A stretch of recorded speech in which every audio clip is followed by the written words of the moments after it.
for a Liberal 23 seats leading and elected in. The Liberals are up, the Conservatives down 5, the Bloc down 12 at this stage, which, as Chantal was saying, was not out of the realm of possibility even for people inside the Bloc, but would be very disappointing for them.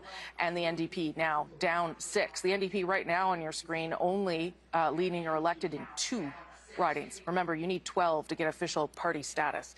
I'm going to go over to David to give us a sense of how we got here. Well, look, it's a bit of what we were, at the risk of repeating myself, but that's going to happen a lot on election night. There are 32 seats in Atlantic Canada. We said the path to majority for the Liberals was 25. Right now they sit at 23, and I can tell you, this riding in Terra Nova, my buddy Terry Roberts is at the watching party for the Conservative candidate. He says the air has gone out of the place because the advance polls are coming in and the lead is shrinking. The Liberals might get to 24, not the 25. We said they need it for a majority, but that gets them a little bit closer. We go into Quebec, you see a lot of red in a lot of places, and you're going to see even more red in the island of Montreal. Right now, we had said that the Liberals needed 40 seats in Quebec to be on a path to a majority. They're sitting at 42. And Montreal and the North Shore and the South Shore haven't populated. Down to 40, I'm told. It's changing in real time. But still, the areas where they're strong still needs to come in. And that is a sign of hope for them. This is why you can see a minority government is almost certain at this point, or is certain at this point, and a majority government is still very much in play. Let's go into Ontario, and let's go to that key fortress, one of the 4 big pillars for the Liberal governments that have been elected since 2015. You still see a tremendous amount of red, certainly in the city of Toronto and in the areas around it, punctuated with a little bit of blue right now. The latest numbers I had is that the Liberals were at 56 seats and they're up 2 seats in Ontario. They're now at 63 seats in Ontario. We had said they needed to be at 80, so they're tracking towards that because a lot of these seats that will fill in over the course of the night, history and polling tells us that these will go Liberal. Now, let's go into Manitoba. The Liberals are currently sitting at 4 seats. We had suggested they would want to get 6 here to build up to a total of 10 on the prairies to be at a majority level. They have 1, obviously, in the north right now where they're leading in the NDP-held riding of Churchill. And they've got a couple of 3 seats right now in Winnipeg, and these are also seats where the Liberals will be competitive once we get more results throughout the night. So there is still upward potential for the Liberals as they try to get to that magic number of 172. And this helps right here. This is Desnethé, Misnippy, Churchill River. That's a Liberal leading in Saskatchewan. Do not adjust your set. That's a real thing. It's not officially projected elected yet, but this is a chance for the Liberals to break through in Saskatchewan for the first time since Ralph Goodale was a member of Parliament. And here in Alberta, you see a lot of blue. This is where a lot of the Conservative seats are coming from. But you got to zoom in on Calgary, where the Liberals are leading right now in Calgary Centre, and you got to zoom in on Edmonton. These are going to be the areas where the Liberals and the New Democrats are going to be in a battle. Those 2 seats that I just showed, those will be pickups right now for the Liberals if those results hold. So, Rosie, you can see a roughly even performance in the Atlantic with the potential of it to get back to where it was and maybe grow a little bit. A good early start in Quebec, decent numbers in Ontario, presence in the prairies. Still too early to say exactly what's going to happen in British Columbia. But, you know, BC often complains about being the empty net goal on election night. They might be the winner tonight when the results come in there. Okay, and one of the reasons we have yet to call what kind of government Canada will have is because there are 100 ridings where the vote margin is about 100 votes. And that is simply too close to call for us and for the decision desk. And so we're going to wait to be sure before we get to that point. And that's partly why, as David said, British Columbia could be awfully important here tonight. You're always important, British Columbia, but even more important in terms of forming government for Mark Carney to become now, who is Prime Minister right now, but stays Prime Minister, the 24th Prime Minister, and now, for sure, won't have any problems beating Charles Tupper's record of being Prime Minister for only 68 days. He's going to hang in there a little bit longer, apparently. Ashley Burke is at Liberal headquarters, where they are dealing with the news and waiting for more news in terms of what kind of government they're going to have for this 4th mandate. Ashley. La circonscription qu'on avait identifiée aussi, Longueuil-Saint-Hubert, par rapport à 2021, il y a cette circonscription ici. Ah, la prairie atatécaine. On se questionnait sur le sort de M. Terrien, le leader parlementaire du Bloc. Évidemment, c'est très préliminaire avec une seule boîte de scrutin dépouillée. Et puis la circonscription ici de Châteauguay-les-Jardins de Napierville, Mme Provost qui est en avance. Là, j'ai une circonscription conservatrice qui vient d'apparaître sur l'île de Montréal. Je me demande ce que c'est. Laurier-Sainte-Marie. Mais c'est juste plus 2, c'est une boîte de scrutin. On n'a pas la photo. On n'a même pas la photo. Ça s'appelle Est-il à Las Vegas? Ça s'appelle une anomalie, ça. Voilà, c'est ça. On parlait d'anomalie Alors, on n'en parlera pas trop longtemps. Et vous voyez qu'Alexandre Boulris a repris le dessus dans Rosemont, la petite patrie, avec 142 voix d'avance, 3 voix de Lui devrait s'en sortir. OK, tour de table, gouvernement libéral. Oui. Tout indique, et on verra, là, mais pour l'instant, il y a trop de circonscriptions dont la marge est trop serrée pour dire s'il sera minoritaire, assurément. Mais admettons, quand même. C'est assez clair. En décembre, on regardait les sondages, puis les Canadiens voulaient punir Justin Trudeau, voulaient du changement. En février, les Canadiens voulaient sauver le Canada et se protéger du chaos qu'imposait Donald Trump. La campagne s'est jouée davantage dans ces 2 mois-là, donc décembre, janvier, que dans le mois de mars et d'avril. Parce que c'est là, à ce moment-là, où les Canadiens se sont dit, il se passe quelque chose, puis il faudra qu'on s'ajuste. Alors, le chapeau à Mark Carney est d'être peut-être arrivé au bon moment. On disait, est-ce que Justin Trudeau est parti trop tard? On se disait ça quand il est parti en janvier en disant, il laisse pas beaucoup de temps à son successeur, il n'est pas connu. Peut-être que finalement, il sera parti au bon moment. Première chose. Deuxième chose, est-ce que à ce moment-là, moi, c'est ce que j'appelle peut-être le mois perdu de Pierre Poilievre, le mois de janvier, où son équipe, ou du moins des gens dans son équipe, lui ont, à Pierre Poilievre, conseillé de faire le plan américain, d'aller parler à la Chambre de commerce Canada-États-Unis de New York, d'aller au Michigan parler à des élus, d'aller sur CNN ou Fox News au moins une fois pour parler du Canada.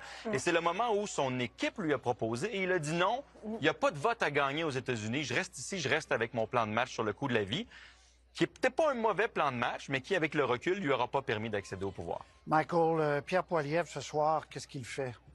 Qu'est-ce qu'il fait? Il reste? Il peut rester? Ben là, on va attendre. S'il est minoritaire, je pense qu'il va probablement rester. Moi, c'est ma 3e élection avec vous. J'ai jamais entendu la musique avec mon parti. Tu sais, j'ai pas ce feeling-là encore. Là. C'est tout le temps l'autre parti. Je sais pas c'est quoi le feeling. Là. Les autres devraient me le dire, je le connais pas. Mais au moins, j'étais ici pendant 4 heures, puis j'avais un espoir. Mais sérieusement, les sondages nous le disaient depuis longtemps. On était dans cette photo depuis des semaines, 45, 39. On regarde, il est à 38-39 présentement. Et lui, il a fait le plein de sa gang. T'sais. Il va probablement y avoir bien du monde qui vont écrire bien des affaires sur comment il aurait pu aller à 40, 41, 42. Ça paraît pas beaucoup, mais pour les conservateurs, dépasser 39, c'est énorme et c'est un défi qu'ils n'ont pas encore réussi à remonter depuis bientôt 40 ans. Oui, mais ça, un peu, avait gagné à 39. Oui. Mais le NPD s'était pas effondré.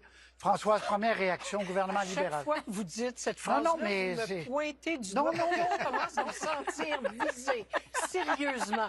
Mais c'est pas grave. Moi, j'ai déjà eu le sentiment de la victoire avec les libéraux en 2004.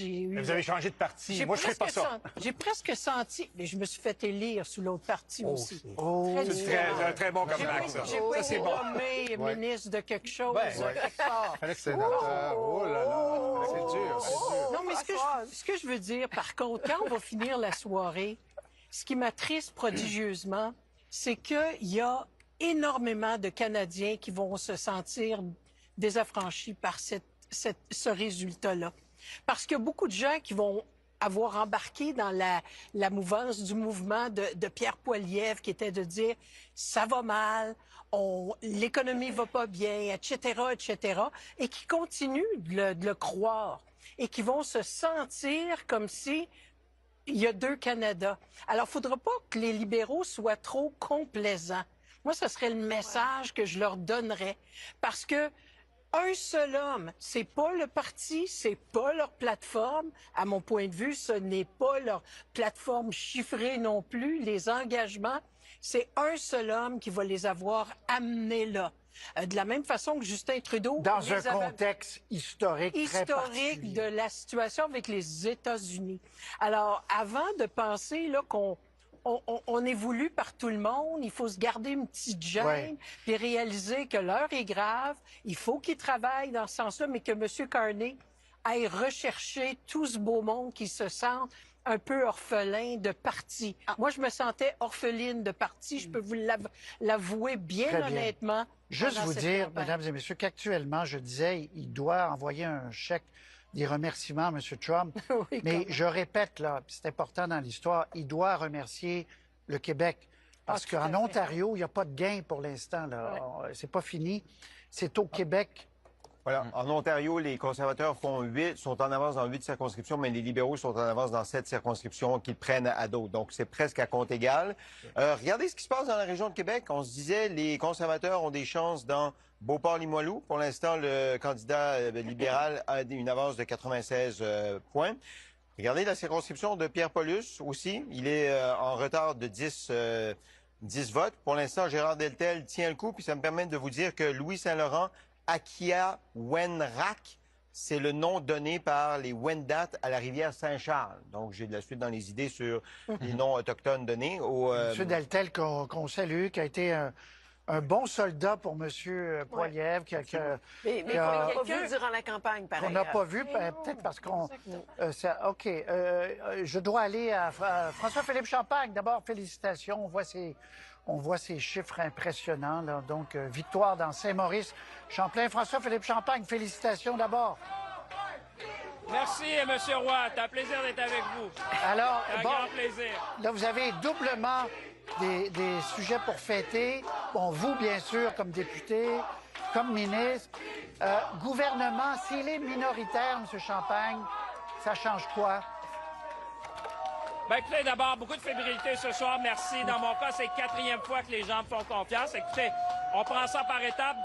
Ce qu'on voulait, c'est d'être au gouvernement libéral, pour défendre les intérêts des gens, défendre leurs emplois, défendre leurs industries. Vous sentez les gens derrière nous, vous savez, l'énergie est là, la fébrilité est là. Le mandat, il est là de dire allez défendre les intérêts du Canada, défendre le Québec, c'est exactement ce qu'on va faire. Je le disais à mi-blague tout à l'heure, M. Carney doit remercier Donald Trump et doit remercier les Québécois aussi, parce que c'est au Québec que vous faites le plus de gains, là. Oui, mais on a commencé, vous savez, le leadership de M. Carney ici, dans le coin de Saint-Tite, dans mon coin. Je pense que les Québécois ont découvert M. Carney. Il inspire le sérieux, il inspire le respect. Moi, j'ai toujours dit, c'est la bonne personne au bon moment, à la bonne place. Vous savez, il connaît M. Trump.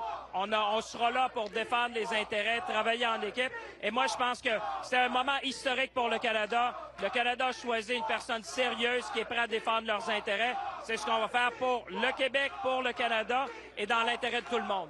Puis un mot sur la minorité, là. Si comme ça s'enligne vers une minorité, je vous demandais, ça change quoi être minoritaire pour vous? Ben écoutez, on verra. Vous savez, comme on dit, la soirée est jeune encore. Moi, je regarde les chiffres un à un. Mais vous savez, l'important, c'est d'être au gouvernement, d'avoir une voix forte, d'être capable de défendre les intérêts du pays. C'est vraiment ça. Puis vous savez, le travail commence demain. Dans mon cas, vous savez, le Canada a la présidente du G7. On reçoit déjà les ministres des Finances du G7 dans quelques semaines, dans 2 semaines. Alors, dès demain matin, on va se mettre au travail.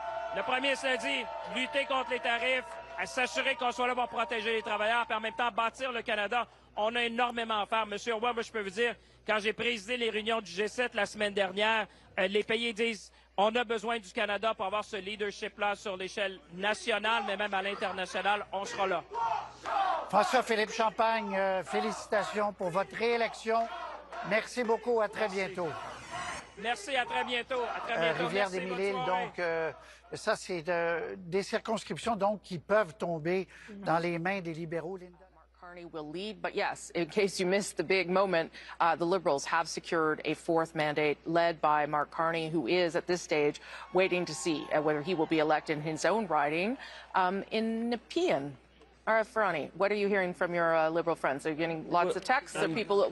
Are they thinking that a majority is still within reach here? What are they saying? I think obviously a majority government is aspirational. That's what we would like to have. You heard Dominic talk about that earlier, but I think people are elated. I mean, we know where the party was prior to Christmas. Yeah. We know where we were in early January. The fact that it's been such a remarkable swing is a testament to optimism. It's a testament to Mark Carney's leadership. But again, it's a testament to Canadian voters. And I think, you know, when I think back about what's really changed in the last little while, I think if you're looking at somebody who you need to stand up to an American threat that is as clear and demonstrative as Donald Trump, and you have somebody who's posturing themselves that they want to be that person, Pierre Poilievre, who shows an inability to stand up to Preston Manning and Danielle Smith, I think you know you don't have the right individual. When you have somebody who still continues to speak in three-word slogans as opposed to presenting an accurate plan, an outlined plan, a professionalized plan, you don't have the right person. Canadians have realized this, and as I said earlier on the show, I think Quebecers have realized this,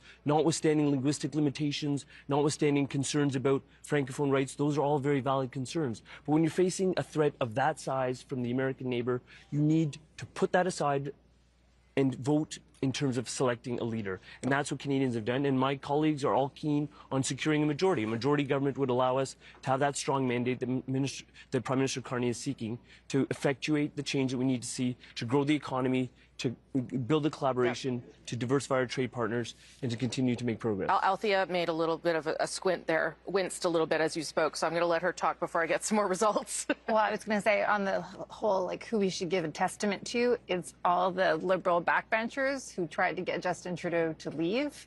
Chrystia Freeland, who finally, frankly, knifed him. If Justin Trudeau had not left, there is no way we would see the result that we are seeing right now, even with Donald Trump in the White House. So there's other people. There's lots of things going on. Yeah. Create the scenario that we find ourselves in at the moment. And also, pretty soon people won't be able to vote, so you don't need to convince them to vote for the Yes, you've already won. You've already won. The votes have already been cast? We're just waiting to see how it goes. But it's hard to shake it off, I understand. I think Ian has some early results. Yeah, in British Columbia, as we've said, the Conservatives, Liberals, and NDP have done well there. They certainly did well there in 2021, and so there's a lot of potential, particularly for the Liberals and the Conservatives, to pick up seats. Let's look at some early results with some potential changes. North Island, Powell River, this has been a stronghold for the NDP, and right now in the lead there. So we'll keep an eye on that. Let's take a look at in the interior, Silkameen, South Okanagan, West Kootenay. Again, relatively close, but this is would be a pickup for the Conservatives if they could hang on to this. Helena Conans is a former professional tennis player and competed in Wimbledon and at the U.S. Open. I did not know that, and I find that really interesting. And South Surrey, White Rock, obviously really low numbers. We just wanted to show this to you because it would be a change if this were to hold. And interesting, Ernie Klassen was acclaimed as the candidate. I think we're seeing a lot of that across the country, right, where candidates who were acclaimed when maybe nobody else really wanted the nomination. I'm not sure if that's what happened there, but you know, some of those people are going to end up going to the House of Commons. Okay. All right. Let's have a look at someone who is having a difficult night, but at least his own riding is secure. That's Yves-François Blanchet in the riding of Belleuil-Chambly. He has won handily in that riding, but he is probably not enjoying the evening so far, given where things are tracking for the Bloc. Remember, at last vote, the Bloc Québécois had 35 seats, and right now they're tracking towards 23. We'll continue to watch some of those numbers because, as we've told you, the vote is changing. It is close still in many, many ridings across the country, and that is why we are waiting to tell you whether you have a minority or majority government. Rafi Bouchikanian, I can see you there. Yves-François Blanchet has been elected. We have the Decision Desk has projected him elected, but not a strong evening so far for the Bloc Québécois. What are you hearing? Donc là, ils sont à 23. Donc, ça va se stabiliser autour de ça. C'est ce qu'ils espéraient encore aujourd'hui. Mais plus généralement, sur l'élection de Carney, moi, je pense que le moment, maintenant qu'on a le résultat partiel, le moment qui synthétise la campagne, c'est pendant le débat en anglais, où M. Carney a répondu à M. Poilievre. Vous avez fait campagne contre Trudeau et la taxe carbone. Ils sont partis tous les deux. Et ça résume la campagne, ça plus Trump. Et je pense que ce qui résume la campagne aussi, c'est la décision de M. Carney de la faire la plus courte possible, car il gagne à être méconnu. Parce que moins on le connaît, plus les électeurs peuvent projeter sur lui leur espoir de quelqu'un de compétent, de quelqu'un d'intègre, de quelqu'un qui va bien négocier les choses. Peut-être que tout ça sera vrai. Mais évidemment, plus on connaît quelqu'un, plus on voit ses failles, et il avait intérêt à ce que la campagne se termine maintenant. Alors, je souligne aux gens qui nous écoutent pendant qu'on voit des images en direct d'Alexis qui vient de remporter cette immense circonscription pour le Bloc québécois. Je souligne aux gens que 119, voyez le Parti conservateur à 119, c'est exactement le score qu'ils avaient en 2021 en termes de sièges. Là, il manque le... Et en termes de pourcentage, ils ont fait un gain quand même important.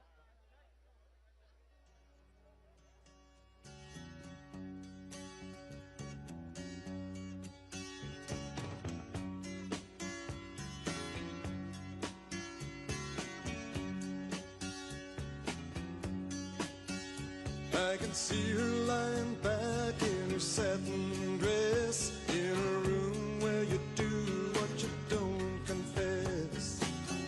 Sundown, you better take care if I find you've been creeping round my back stairs. Sundown, you better take care if I find you've been creeping round my back stairs. She's been looking like a queen in a sailor's dream, and she don't always say what she really means. Sometimes I think it's a shame when I get feeling better when I'm feeling no pain. Sometimes I think it's a shame when I get feeling better when I'm feeling no pain.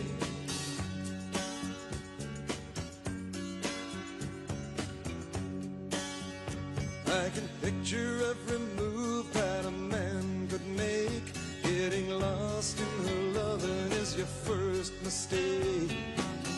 Sundown, you better take care if I find you've been creeping round my back stairs. Sometimes I think it's a sin when I feel like I'm winning when I'm losing again.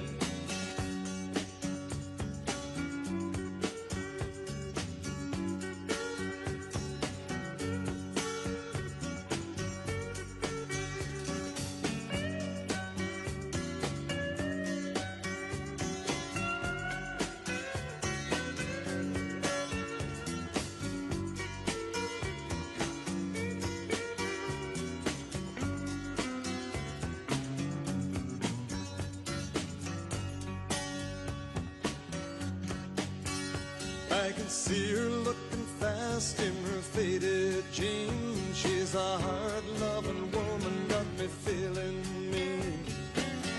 Sometimes I think it's a shame when I get feeling better when I'm feeling no pain. Sundown, you better take care if I find you've been creeping round my back stairs. Sundown, you better take care if I find you've been creeping round my back stairs. Sometimes I think it's a sin when I feel like I'm winning when I'm losing again.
At this point in the night, with still a lot of votes to be counted, are ahead of the 40-vote threshold they needed to be at in Quebec. Now, Ontario, a lot of votes being counted, slightly different story. They are at 69 seats of the 122. They are down 6 right now.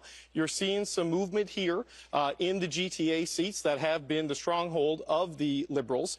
Oops, I didn't mean to click on Kitchener, but they're doing well in Kitchener. But there's only about 11% of the vote counted in Ontario.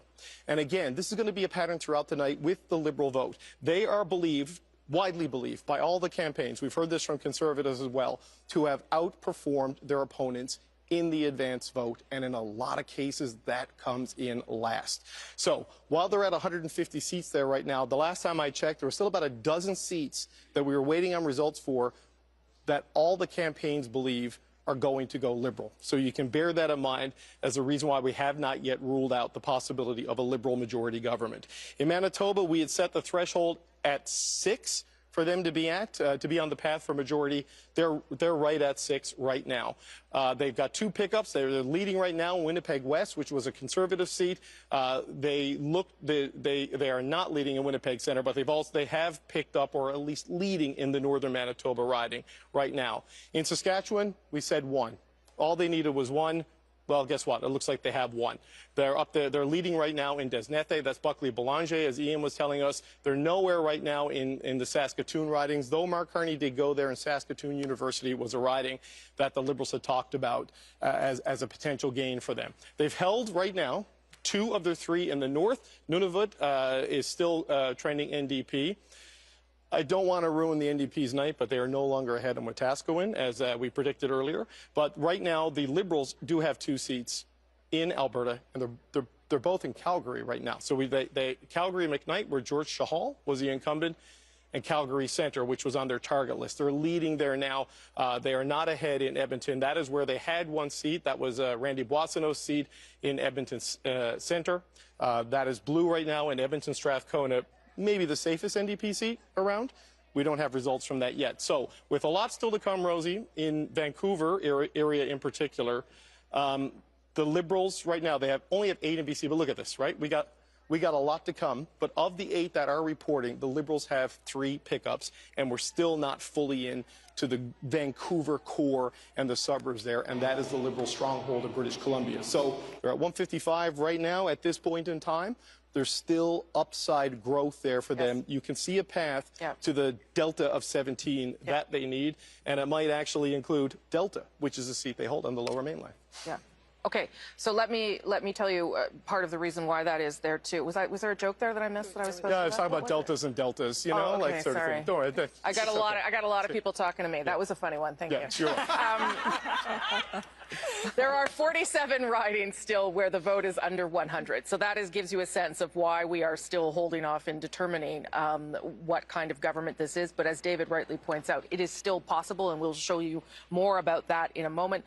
And just because I have a lot of good colleagues who heard me, the only other Prime Minister to hold a seat in the Ottawa area was John A. Macdonald. So Mark Carney becomes number 2.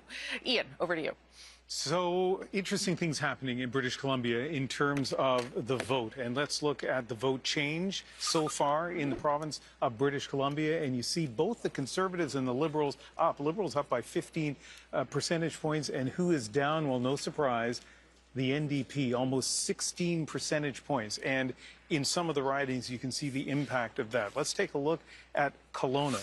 Kelowna is really interesting because if you look at what happened to the NDP support there, at least as of right now, it was 18% in 2021. It's down to 2.7%. And it seems to be going to both the Conservatives and the Liberals. The Liberals right now in the lead, the incumbent in second place. Let's take a look at Okanagan Lake West, South Kelowna. There, the NDP support has gone from 18.9 percentage points to 5.5. Now, super early, but still interesting to note and to keep an eye on. And now Richmond East, Steveston, this is another riding that kind of shows what's happened to the NDP support. It's gone from 19% in 2021 to 3.7%. Both the Liberals and Conservatives up. It looks like the Conservatives in Richmond East, Steveston might be benefiting more from that drop in NDP support than the Liberals are. But throughout British Columbia. We said this hours ago. I mean, maybe it was yesterday. I'm not sure. But anyway, hours ago. We haven't been here since yesterday, It to be feels fair. that way, Yeah, though. I know. Anyway, what would happen to NDP support? Would it drop? It seems to be doing that in British Columbia and in a province where the Liberals and Conservatives are so competitive in so many ridings. Who will benefit the most from that? Still very much in flux, but they both seem to be benefiting. Yeah, you're right.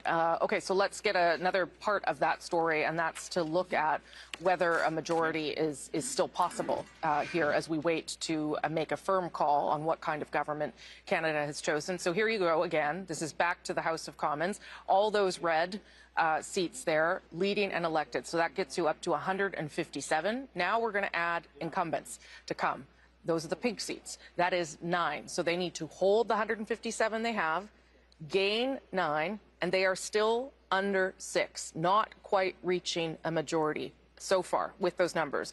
But let me give you another little piece of information that is relevant as we think about whether this is going to be a majority government, and that is that there are 44 ridings where the margin is 100 votes or less. And in 24 of the Liberals are in second place, meaning that there is still a possibility that they could flip some of those ridings and indeed get over that threshold of 172. And that also tells you why we're not saying anything just yet, because there's a lot still in flux here. It's possible, but it's getting a little bit harder for the Liberals to get there, and they're going to have to work a lot harder in these other ridings and these counts in order to make it. Let's go to Adrian now, who has some results. You bet. You're talking about tiny margins. You're talking about areas the Liberals want to flip. Let's look at some of those. Let's start with Kitchener Centre. You are not seeing green on the map on the bar at the bottom because Mike Morris is trailing by 33. Just 3 out of 213 polls reporting, but it's the very thing Rosie's been talking about. Let's look at another one, Hamilton Centre. Again, the NDP wanted to hang on to that. Liberals are leading with 55, just 55. One last, another one that's tiny margin. That is Niagara South, and that is a riding that would have flipped to the Conservatives in redistribution. The Liberals are holding it with just 22. Only one poll reporting there, Rosie. Okay, so some of those early results you're seeing, some of those tight places. Oh, I think you've got one more elected here. Yeah, look at that, and that's a big one to miss. That is Leslie Church, projected elected in Toronto St. Paul's.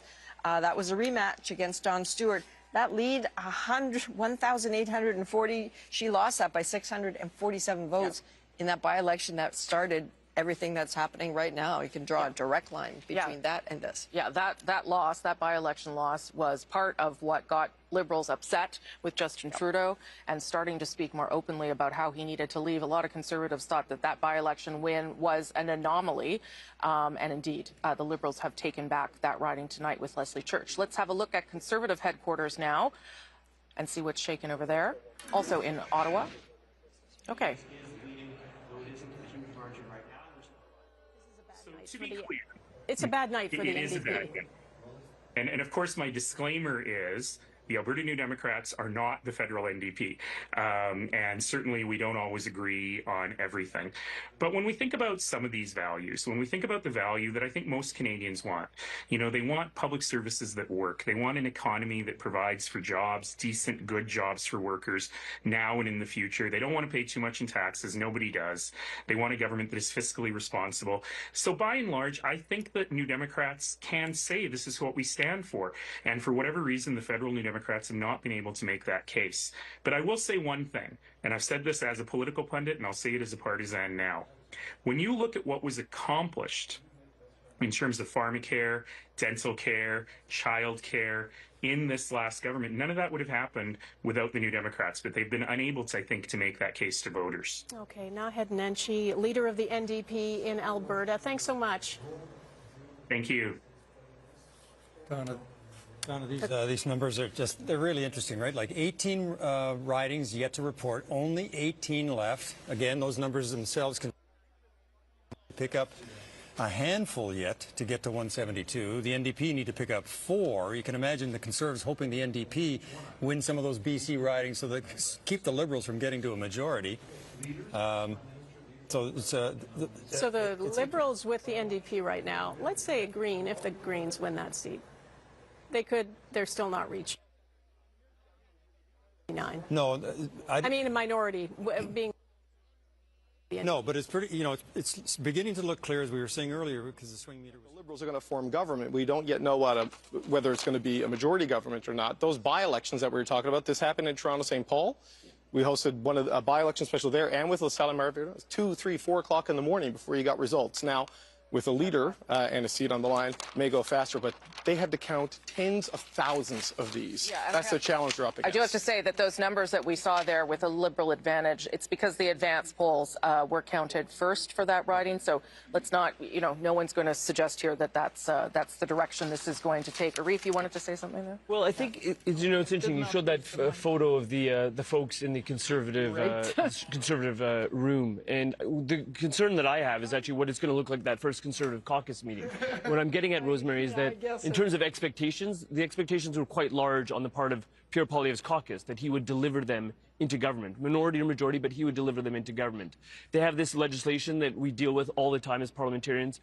First act of a caucus is to decide on the Michael Chong private members bill about what we're going to do. If you want to get going, Andrew Coyne's ready for this conversation. But it's an interesting conversation because I just think what we've seen after consecutive elections is Andrew Scheer turfed, or O'Toole turfed. So Pierre Poilievre is concerned with his caucus and the expectations. And I would hear about that on the floor of committees, Rosemary. I would hear about it on the floor of the House of Commons. People measuring the drapes on their future ministerial offices. That has not happened tonight. There's going to be unhappy Conservatives. Sure. But let's see. If he improves the Conservatives' results from the last vote, which was 128 with redistribution, he's at 133, 134 here.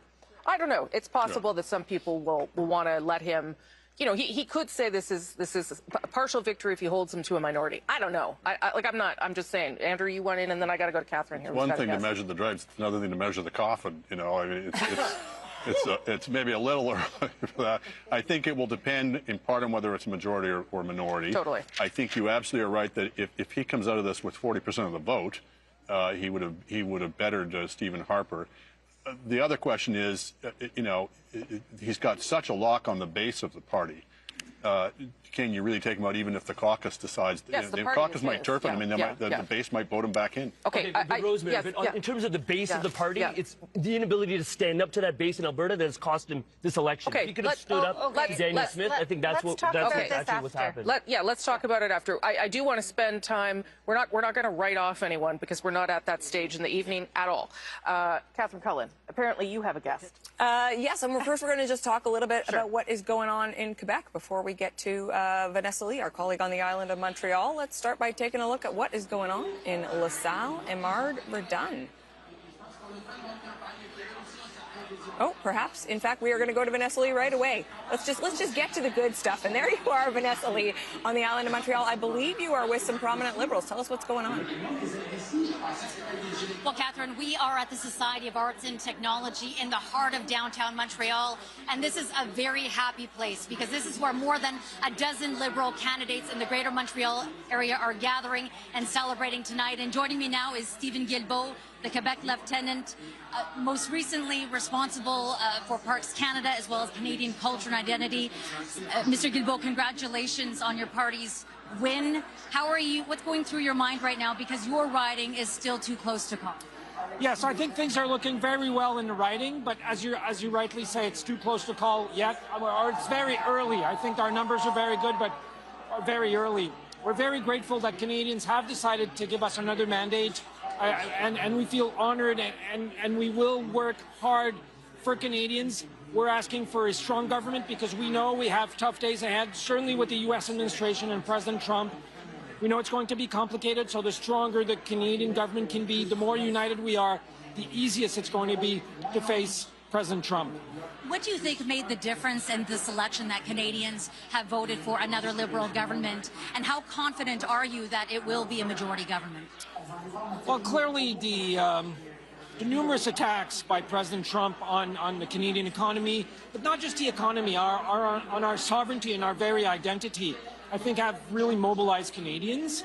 And I think they saw in Prime Minister Carney someone who has experience on the world stage, someone who has experience with the economy, with finance, who has managed crisis, versus Pierre Poilievre, who's never done anything else than work on Parliament Hill in Ottawa. And they felt he was the right person for what's coming ahead. and the difficult times we have ahead of us. We appreciate your time. Thank you very much. Thank you very much. Back to you, Catherine. Vanessa Lee in Montreal. And Rosie, worth noting, Stephen Guilbeault's riding, it was Gilles Ducep's old riding. It's gone Bloc in the past. It went NDP. Even in 2015, Hélène Laverdière kept that riding. That's right. Right now, though, Stephen Guilbeault, about 46% of the vote. Still early numbers, though. Okay. And you can see there at the bottom of your screen, we have still not made a call about what kind of government Mark Carney will be leading as the 24th Prime Minister. 162 seats leading and elected for the Liberals, 138 for the Conservatives, 24 for the Bloc, 10 leading or elected for, I think they're just leading, but maybe leading and elected for the NDP. You need 12 to form official party status. The Greens, oh, look, they just popped up. It seems like every time I mention them, they just appear. Leading and elected in 1. Remember that the number that the Liberals are still hoping to get to tonight is 172. That would give them a majority government and, of course, the ability, the mandate to implement their agenda much, much easier than if they're going to have to work with another party. But what we're seeing tonight is really the story of what this election has been. Largely a two-party race and the collapse of the Bloc and the NDP's vote right now. I want to talk maybe a little bit about popular vote and whether it matters here. I'm just looking at our dashboard. The Liberals are at 44.7%. The Conservatives at 40.6%. And I would just note that these numbers are so big, right? They are so big compared to what you would normally see in an election. 2015, for instance, Justin Trudeau won his majority with 39.47% of the popular vote. That is, I guess, just because we're in this two-party race. Is that how I should read that, Chantal?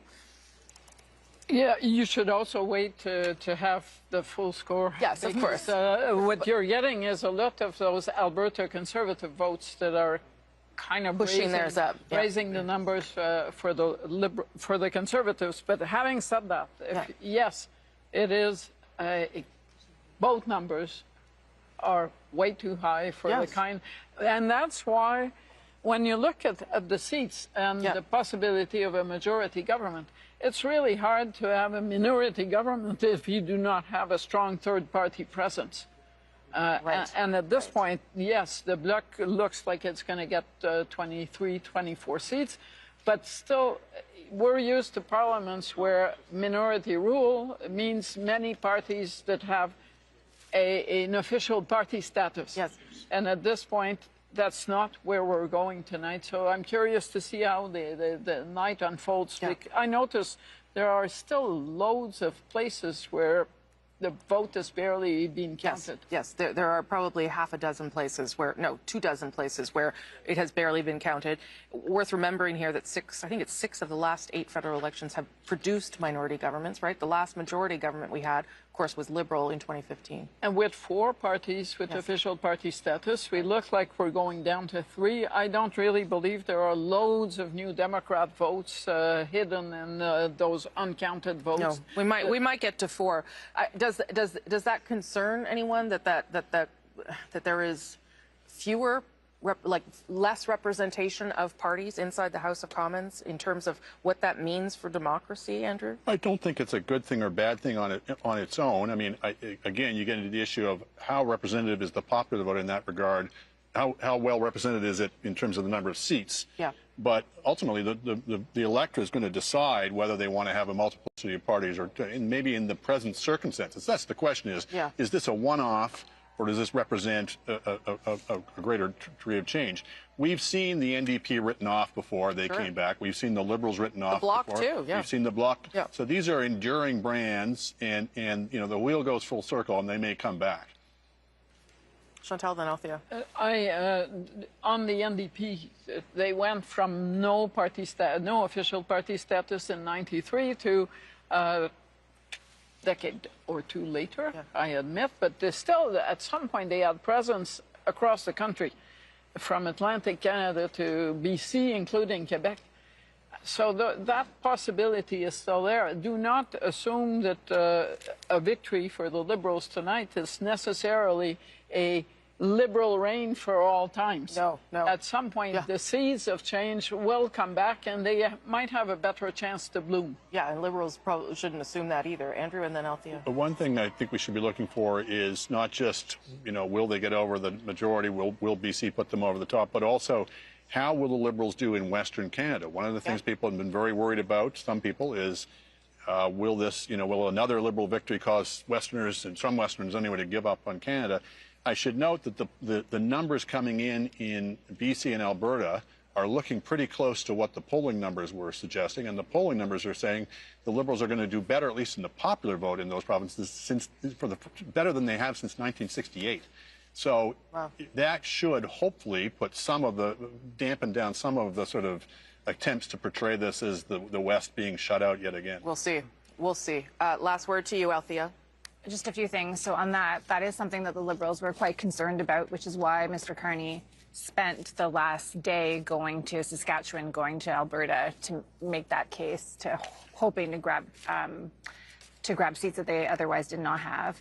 I think it's not a thing about democracy if there are no parties, smaller parties in the House. I think it's just, if the balance of power is the Bloc Québécois, it is an opening for the Conservatives to say that it's an illegitimate coalition, much like they did in 2008, which basically means that we will have another election. But it's not a coalition. It's just one party helps another, right? Right. But they framed the last supply and confidence agreement as a coalition. The Bloc isn't about to sign the supply and confidence agreement with anyone. Of course not. They will do issue by issue as they always have, as they have always communicated. But that will not stop the Conservative Party from framing it in that way. Right. And I think it will make it very difficult, especially if Mr. Poilievre remains the Conservative leader, because I don't see areas where, although there actually are lots of policy areas where they could get together, I don't see the personalities leading to cooperation in the House of Commons, which basically just means that we will have an election, if it is a minority government and the Bloc has a balance of power,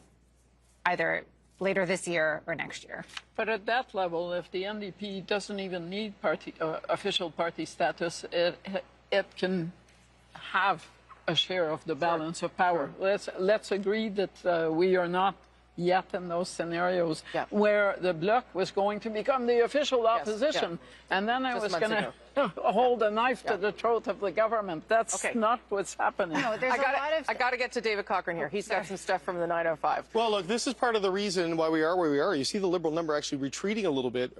Right now, they are only at 65 seats in Ontario. They are down 10, down 11. And I'm going to look at the Greater Toronto area, and this gives you a sense of where we are right now. So you can see here, Mississauga is blue, a Brampton is blue, another Brampton is blue. So Peel region has been breached by the Conservatives at this point in time. As we were saying earlier, this is the gate that they need to break down and get closer to the downtown part of Toronto if they're going to make it more of a game at the top line numbers, but certainly in Ontario.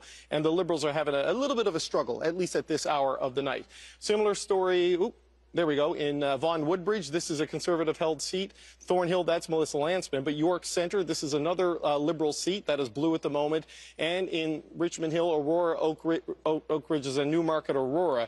York region and Peel region. The Liberals felt pretty good about Peel region. There was some top-line polling suggesting that it was tightening up there as you got towards Election Day. And you are seeing that also up in the York region, which is what the Liberals were the most worried about in their seats in Ontario. But an interesting thing developing as well here in southwestern Ontario, because look, the Conservative number is 144. Like, that's way up for Pierre Poilievre. Like, that is a big increase in the seats, at least at this point in the night. In the NDP, from Hamilton to London to Windsor right now, those are blue. The conventional wisdom was the collapse of the NDP vote would elect Liberals. But if the Liberals and the NDP both are strong second and third, the Conservatives could come up the middle. That may be what is happening in those areas. And just going back to the GTA, I know this was a concern up in the York region here, was that the NDP vote dropping would help the Liberals run up the score in the downtown Toronto core, where they're going to win just by larger margins. But there were not really any NDP vote to be gained in a lot of these 905 outer areas. And that would just, you would have a false sense of how viable you were in those ridings, and you would see Conservatives flip those blue. So the Liberals, still early yet in Ontario, but vote inefficiency not playing in their favor as they are down double-digit seats in a province that pollsters from start to finish had them up double-digit points, right? But that, again, speaks to what we're talking about around the popular vote and the seat efficiency. Nothing is working as it normally would in an election. That's what's happening, right? Yes, and you know, Donald Trump obviously disrupted this entire election. I mean, the U.S. president makes about $400,000 U.S. a year. The Liberals should probably book that as a campaign expense, given the way that it's helped them throughout this thing. But, you know, until we get sort of the urban votes in mass number to know exactly how the cities of Canada are going to vote and the suburbs of Canada are going to finally vote, and, of course, British Columbia, it's hard to know if they're going to get there. But the vote efficiency that has helped the Liberals win the 2019 federal election and win the 2021 federal election, despite losing the popular vote, at this stage, we're not yet seeing that. Now, they're starting to tick back up. They're in 161 right now. Them and the New Democrats and the Greens, Rosie, that's a majority. You got a bingo right there. But, you know, that's a whole lot of work that still needs to be sorted out at this point of the night. Okay, thank you so much for that, David Cochrane. If you're just tuning in, we have, in fact, called a Liberal government with Mark Carney as Canada's 24th Prime Minister. He also has been elected for the very first time in his life in the riding of Nepean. We are waiting to see whether it's a minority or a majority, so we're going to go to Adrian now, who's got some results, projected results, maybe that will help us get there. Indeed. So we're looking at a projected elected, the only one that is a flip in Ontario so far. That is Toronto St. Paul's with Leslie Church. Again, the only projected elected flip for the Liberals so far in Ontario. Wouldn't it be interesting to talk to Leslie Church? Well, why don't we do that? Let's talk to Eli Glasner, who is in Toronto St. Paul's with Leslie Church. Hello, Eli.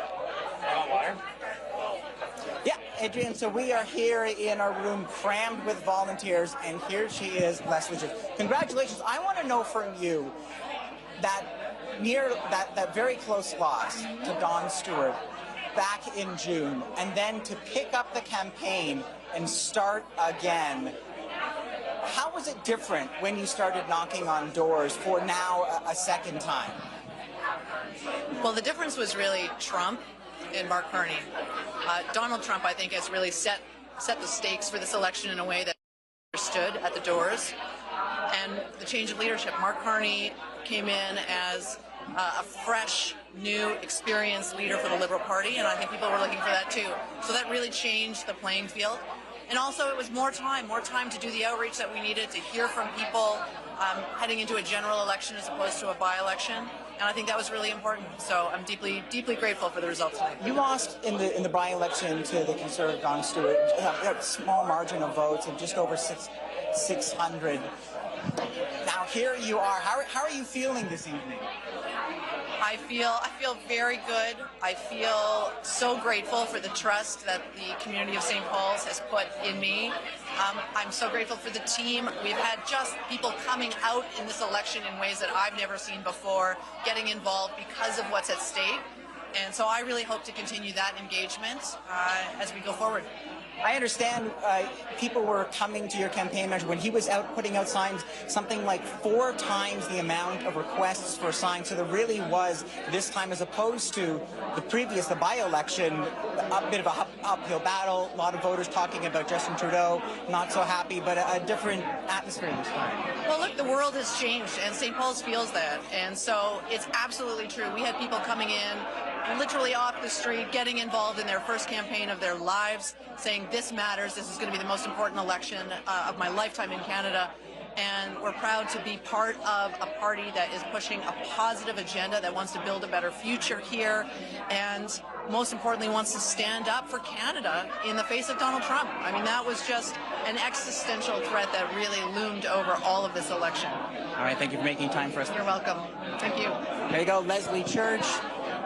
Here at Toronto St. Paul's, very dramatic riding, bit of a bellwether, bit of a wake-up call for the Liberals when the by-election, a big surprise when Don Stewart won just a very small margin. But as you're seeing from those results, a very dramatic difference tonight. And certainly when she came downstairs and entered, this celebration, there were loud cheers. And as we were hearing from the organizers when they were out on the street, when they were knocking on doors, the thing they were hearing again and again. It was Trump and the tariffs, and those concerns has brought this red wave back to St. Paul's. It was a red riding for many, many years with Carolyn Bennett, and it is red now once again. Okay, all right, Eli Glasner, who was with Leslie Church there. That's a story of Fortress Toronto, but if you go outside... Oui, mais deux points de base, c'est énorme. Oui. Quand on réalise, Hélène, qu'ils sont jamais allés plus que 39 oui, depuis... mais si votre adversaire fait plus 7... Non, oui, non, ça je le sais. Ouais. Ça je le sais, j'en suis conscient. Mais le chemin existe s'il se fait élire ce soir. Le chemin existe pour lui d'être chef dans un gouvernement minoritaire, chef du Parti conservateur. Je reviens à ma théorie. Carney est très heureux. Il est sur le Airbus 321. Il laisse tout le monde en l'air, il se promène partout. Négocier avec Trump. On évacue donc le problème avec les Américains. Et là, s'il y a une autre élection, à ce moment-là, Poilievre est sur de bonnes... Mais c'est certain que si on est en situation minoritaire, Poilievre ne va nulle part. À moins qu'il fasse son siège. Oui, c'est ce que je dis. L'avenir dure longtemps, mais moi, je vais en ajouter sur mon collègue ex-sénateur et ministre, c'est que, imaginez le degré de difficulté. Donc, Pierre Poilievre, dans un contexte complètement nouveau, avec un roi fou à Washington, un banquier qui prend la place de Trudeau, et qui lui prend son programme, sur la taxe carbone, sur les baisses d'impôts, et il progresse quand même à 41 ouais. C'est quand même quelque chose. Ouais. Il n'a pas démérité de la famille conservatrice, et je pense qu'il a un avenir devant lui. À 41, je pense objectivement, Michel, vous êtes d'accord, il n'a pas démérité. Là. Absolument pas. Absolument pas. Puis ce qui est fascinant, c'est que l'Ontario, c'est l'industrie de l'automobile. Et c'est au cœur des négociations avec Trump. Et normalement, les libéraux auraient dû faire des gains beaucoup plus importants. Et là, ce qu'on voit, c'est que c'est les conservateurs qui vont chercher ce vote-là d'une certaine façon. Puis je ne le regarde pas là, circonscription par circonscription, mais sur le principe même, l'Ontario, c'est important. Et dans ce sens-là, ben, sa stratégie d'aller vers les travailleurs aux dépens du NPD, qui normalement devrait être le parti des travailleurs et des syndicats, ben, ce soir, c'est les conservateurs qui récoltent ce fruit-là. Et juste pour terminer sur ce que Michael dit, je sais que lui, il pense qu'à Noël, c'est terminé. Moi, je pense pas qu'à Noël, c'est terminé, dans le sens qu'il y aura d'autres... Avec Trump, il y aura d'autres conséquences. Et c'est pour ça que c'est important de voir si c'est un gouvernement minoritaire, ça change la donne pour le reste des... En tout cas, ça ressemble à ça, ce qu'on a devant les yeux. Là. Je ne sais pas ce qu'a pris le conseiller libéral, à moins qu'il y ait des chiffres qu'on ne comprenne pas. Là, mais ce qui est intéressant... Oh, excusez. Non, Sébastien, Grand Toronto. Oui, Grand Toronto, c'est là que ça s'est joué pour distancer le Parti libéral d'un gouvernement majoritaire au moment où on se parle, parce que les conservateurs ont quand même fait des gains. Regardez, ça, c'est les résultats de ce soir.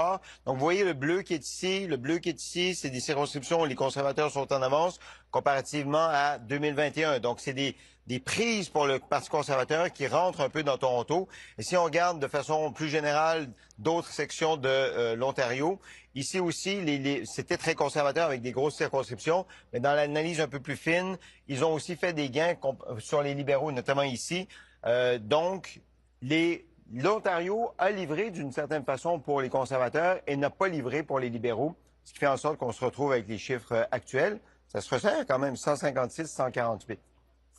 Alors, c'est pour ça que j'ai un grand point d'interrogation avec peut-être le texto du contact de Louis. C'est un texto il y a 3 heures. Où il y a du piratage. Parce que ce qui est intéressant, à l'Ontario, Sébastien parle de Toronto, mais effectivement, le sud-ouest de l'Ontario, c'est important. Ce sont ces circonscriptions qu'on appelle les pivots, celles qui passent du rouge au bleu d'une circonscription à l'autre. Et moi, je regardais des endroits comme Aurora, Cambridge, Flamborough, Milton, Markham, Unionville. Tous ces endroits-là sont en train de basculer bleu. Et ça, c'était là-dessus que misaient les libéraux et ça ne s'est pas produit. Au total, c'est 16 sièges de plus pour les conservateurs en Ontario au moment où on se parle. C'est vraiment pas ce qu'on préfère. Alors, je vous redonne la parole, mais une petite seconde pour préciser une chose. Il y a actuellement, à 23h10, 33 luttes extrêmement serrées. Et donc, je refais le fil avec le conseiller qui a parlé à notre ami, c'est que si dans les 33 luttes, il y en a 20 qui tombent du côté rouge, ils ont effectivement une possibilité encore de devenir majoritaire. Il y en a 33 là où c'est serré, serré, serré. Et c'est arrivé... Si elle tombe de l'autre côté? S'ils tombent... Non, mais les libéraux... OK, je vous donne un exemple tout de suite, Michael. Surrey Sud, White Rock. Deux petites voix, là. Là, c'est du... Puis là, ça a changé 3 fois. Alors, Victoria, plus 7, si ça se confirme pour... ben lui, ça compte pas parce qu'il est dans les avances ou en tête, là. Bon, en voici une. Si Jill McKnight prend le dessus sur Jesse Saota, ben les libéraux en ajoutent une. Alors, il y en a comme ça 30, 33 même. Ce qui fait qu'on ne peut pas pour l'instant confirmer que le sort de Carney est minoritaire et c'est comme ça dans Cumberland, Colchester. Si vous voulez faire 22, la mathématique, Patrice, les bloquistes, je ne dis pas qu'ils veulent faire ça, qu'ils vont faire ça, mais ils pourraient gouverner avec les conservateurs. Absolument.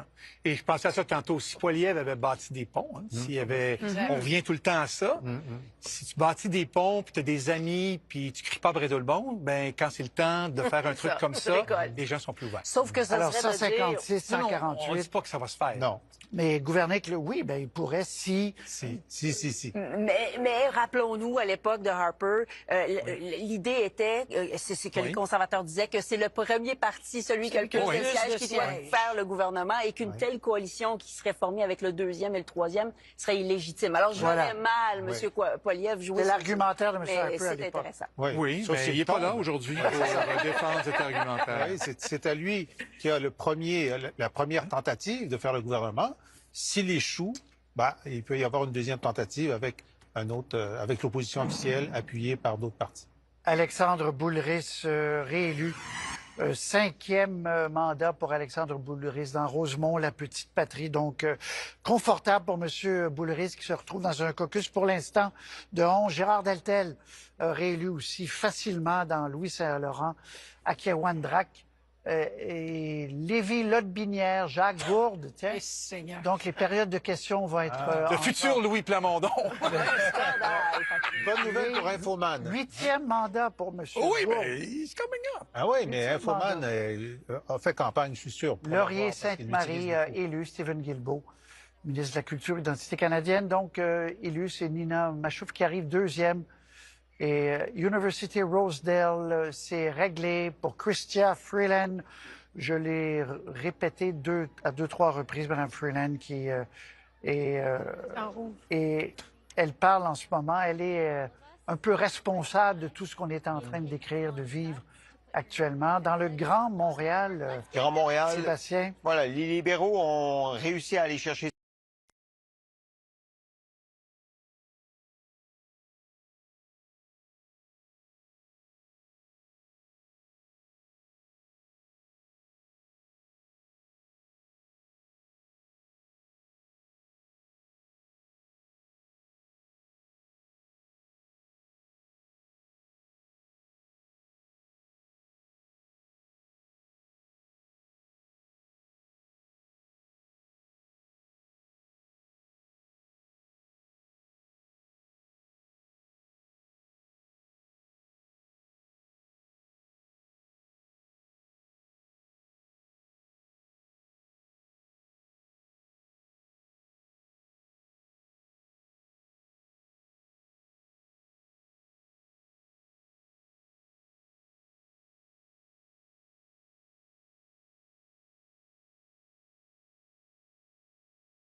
second part of that story is as you go down your screen and you see what's happened to the Bloc and the NDP at just 5%, which is undoubtedly a devastating outcome for them. They are not yet right at official party status. Not sure whether they will get there. That is the number 12 that you have to watch for. But again, lots of things still fluid and in flux. And Ian's going to tell us a little bit about some of that.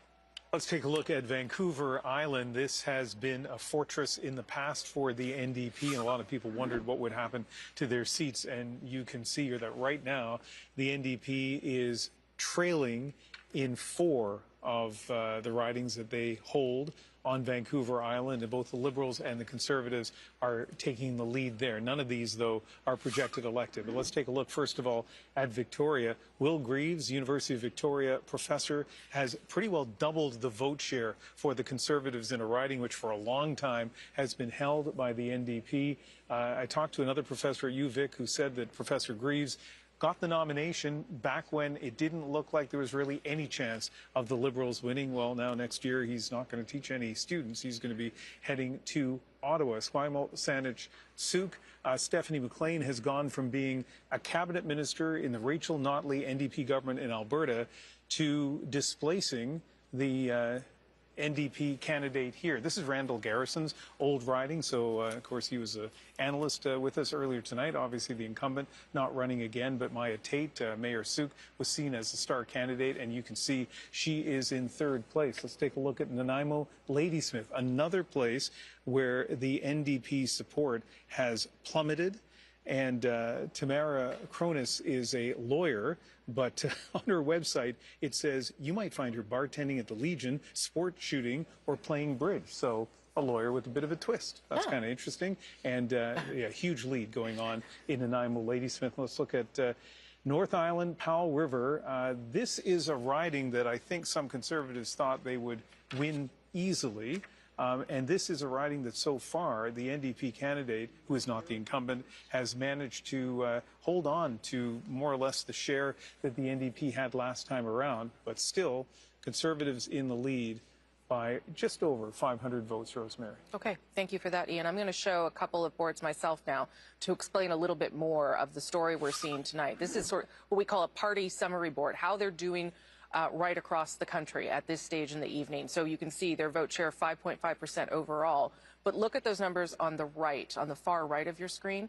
Those numbers down. The NDP is down in every region of the country. And let me show you where some of that has gone by showing you this next board. This is the Liberal Party. Overall, 42.6%. But look at that. Look at what has happened to them on the right of your screen. Up in every single region of the country. And that explains a little bit where we are tonight. That collapse of the NDP, yes, has supported everyone, the Conservatives and the Liberals, but the Liberals really surging with some support growth, some growth in every part of the country. Let's go to David Cochrane. Yeah, Rosie, I mean, the NDP are down by double-digit percentage points everywhere. They could go down by double-digit percentage points. The only spot where they're not are the ones where they were in the single digits to begin with. But look, the path to party status was a difficult one for the NDP coming into Jagmeet Singh's 3rd national election. They need 12 seats to get there. It's going to be tough. They have nothing in Atlantic Canada. We know that. They do have 1 seat in the island of Montreal. Alexandre Boularice was re-elected in the Rosemont-La Petite-Patrie riding. That's one. He's the Eastern Canadian flank. We do have them leading in Nunavut, but I don't believe they're elected yet in Nunavut. But let's look at Ontario. Let's look at Greater Toronto Area. Olivia Chow is the mayor of Toronto. There is not a single speck of orange anywhere to see in the GTA. We go into southwestern Ontario, northern Ontario. That was Charlie Angus' seat. Right now, that is blue on our map. You go into southwestern Ontario. There was an NDP seat in Windsor. Right now it is blue. There was one in London. Right now it is blue. You go further east into Hamilton. There was an NDP seat. Right now it is blue. Their vote collapse, while the Liberals have gone up, the vote inefficiency has created a path for Conservatives in a lot of seats that I'm getting texts from people in the NDP campaign saying this is the consequence of strategic voting. People hurrying to the Liberals stop the NDP from stopping Conservatives in seats where if they're voted held, they might have won. Either way, they have 2 seats basically in the north and all of eastern Canada. You get into Manitoba, you go into Winnipeg. This was another place where they had 3 seats coming into this. Right now, Leah Gazan is the last New Democrat standing in Manitoba. She has been elected, I'm told, in Manitoba. In Saskatchewan, they are nowhere at this point in time. You go into Alberta, you go to Edmonton. We already reported earlier Blake Desjardins had lost his riding of Edmonton-Griesbach. Heather McPherson is leading right now in Edmonton-Strathcona. So that means, really, obviously, no growth potential here. No growth potential here. It all comes down to British Columbia. This is where the core of the NDP caucus was. They had 13 seats in the last parliament from British Columbia. Ian talked about what's happening on Vancouver Island. Well, you know, this is going to be tight. It's already one of the orange seats is flipped blue as the counting goes back and forth. You know, I have described Vancouver Island as the Narnia of Canadian politics. You've got green, red, blue, and orange. Nowhere else in the country does that happen, but it's playing out here on Vancouver Island. But you have Liberals in Victoria leading right now for the first time since David Anderson was a member of Parliament in the Chrétien years. But look, this is where it really comes down to right now, is the Lower Mainland. In Greater Vancouver, there were 5 NDP seats in Vancouver, including the leader, Jagmeet Singh. He's trailing right now. The others are close. Don Davies in Vancouver Kingsway, the last update I had on that was less than 300 votes. So these are the areas where the NDP needs to come back, Rosie, if they're going to get to the 12 seats. But is out of their vote. It's up to Vancouver to put it back in there. And I don't know if they have enough time and enough ground game to get it done at this stage of the night. Okay. Thank you for that, David. We can, though, elect another leader. Let's show you that. Elizabeth May has won her riding of Saanich Gulf Islands with a significant lead, more than 2,500 votes. She was first elected in 2011. She continues to be the co-leader of the party. Her other co-leader lost in his riding in Outremont, so we'll see what that means for the future of that party. But right now, only one seat, and it's hers, in British Columbia. She has always been an effective parliamentarian, but obviously difficult when growth continues to elude that party, particularly in an election like this. Chantal Hébert, what are you thinking? I think this is what it looks like when we have a two-party system. Yeah. And the nights get long because it's a one-on-one battle. Yeah. And there are so many contradictions. I keep going back to the riding of Carleton. Yes. Mr. Poilievre's riding, which after 40 polls now, he is still lagging well behind. I'm not saying he's going to lose, but you would think they've done well in Ontario. And yet in his riding, this is happening. But the night we're having now is a direct product of the fact that we had a binary campaign. Yeah. And the reason why we're all a bit trying to find our footing is because we've never done an election night that was like this one. Yeah. Where none of the usual assumptions allow us to know how this is going to end. Yeah. Yes, we know it's going to end with the Liberal government. Yes. I also believe the advance poll thing and the lack of a protocol forces us to not go anywhere because we don't know where those votes have been counted. Yeah. And that hopefully will be the last time we will have an absent over the universal word on how you count those votes so that we know what we're dealing with when we see results. Well, and it can be done, right? Because the Chief Electoral Officer issued that special directive for Carleton to begin counting advance votes 6 hours before because they were so long. Again, it is the choice of the returning officer, so that's what they get to decide. I guess the issue is, should they be able to decide that way? I will remember an election, now I'm really dating myself, where Jean Charest was going to win in Sherbrooke, and it looked like he was about to lose. Oh, the Radio-Canada declared him lost. That's right. Half an hour was lost on burying Mr. Charest, who subsequently won a seat. He won. And I was in Sherbrooke, and they kept saying to me, don't do it, don't do it. The boxes aren't open. And that is exactly what happened. The advance ballots got opened, and he clinched his riding. So you know why I'm obsessing over advance votes? Because I lived through that. Yeah. Andrew? Yeah, I have one small concern about that, which is figure in Edmonton, Omar, but a big hit for the NDP there as well. And official party status is significant. I mean, the NDP sitting right now, again, just right now at 8 seats, official party status is 12. It's not just a fancy title. I mean, this comes with resources, budgets, money, exactly, and significantly increases a party's ability to advance their causes, public discourse, that sort of thing. So it's not just a title. It does carry some weight to it, and that's why it is important to reach at least that 12-seat threshold in whatever parliament you happen to be in. One piece of quick good news for them. In this long tail now of bad news, Alexandre Belouris reelected to their lone seat in Quebec. We were just able to declare. That's great news for them. I believe we have Colton Prail right now, if I'm not mistaken. All right, Colton Prail standing by. Tell us, Colton, where you are and what you're hearing.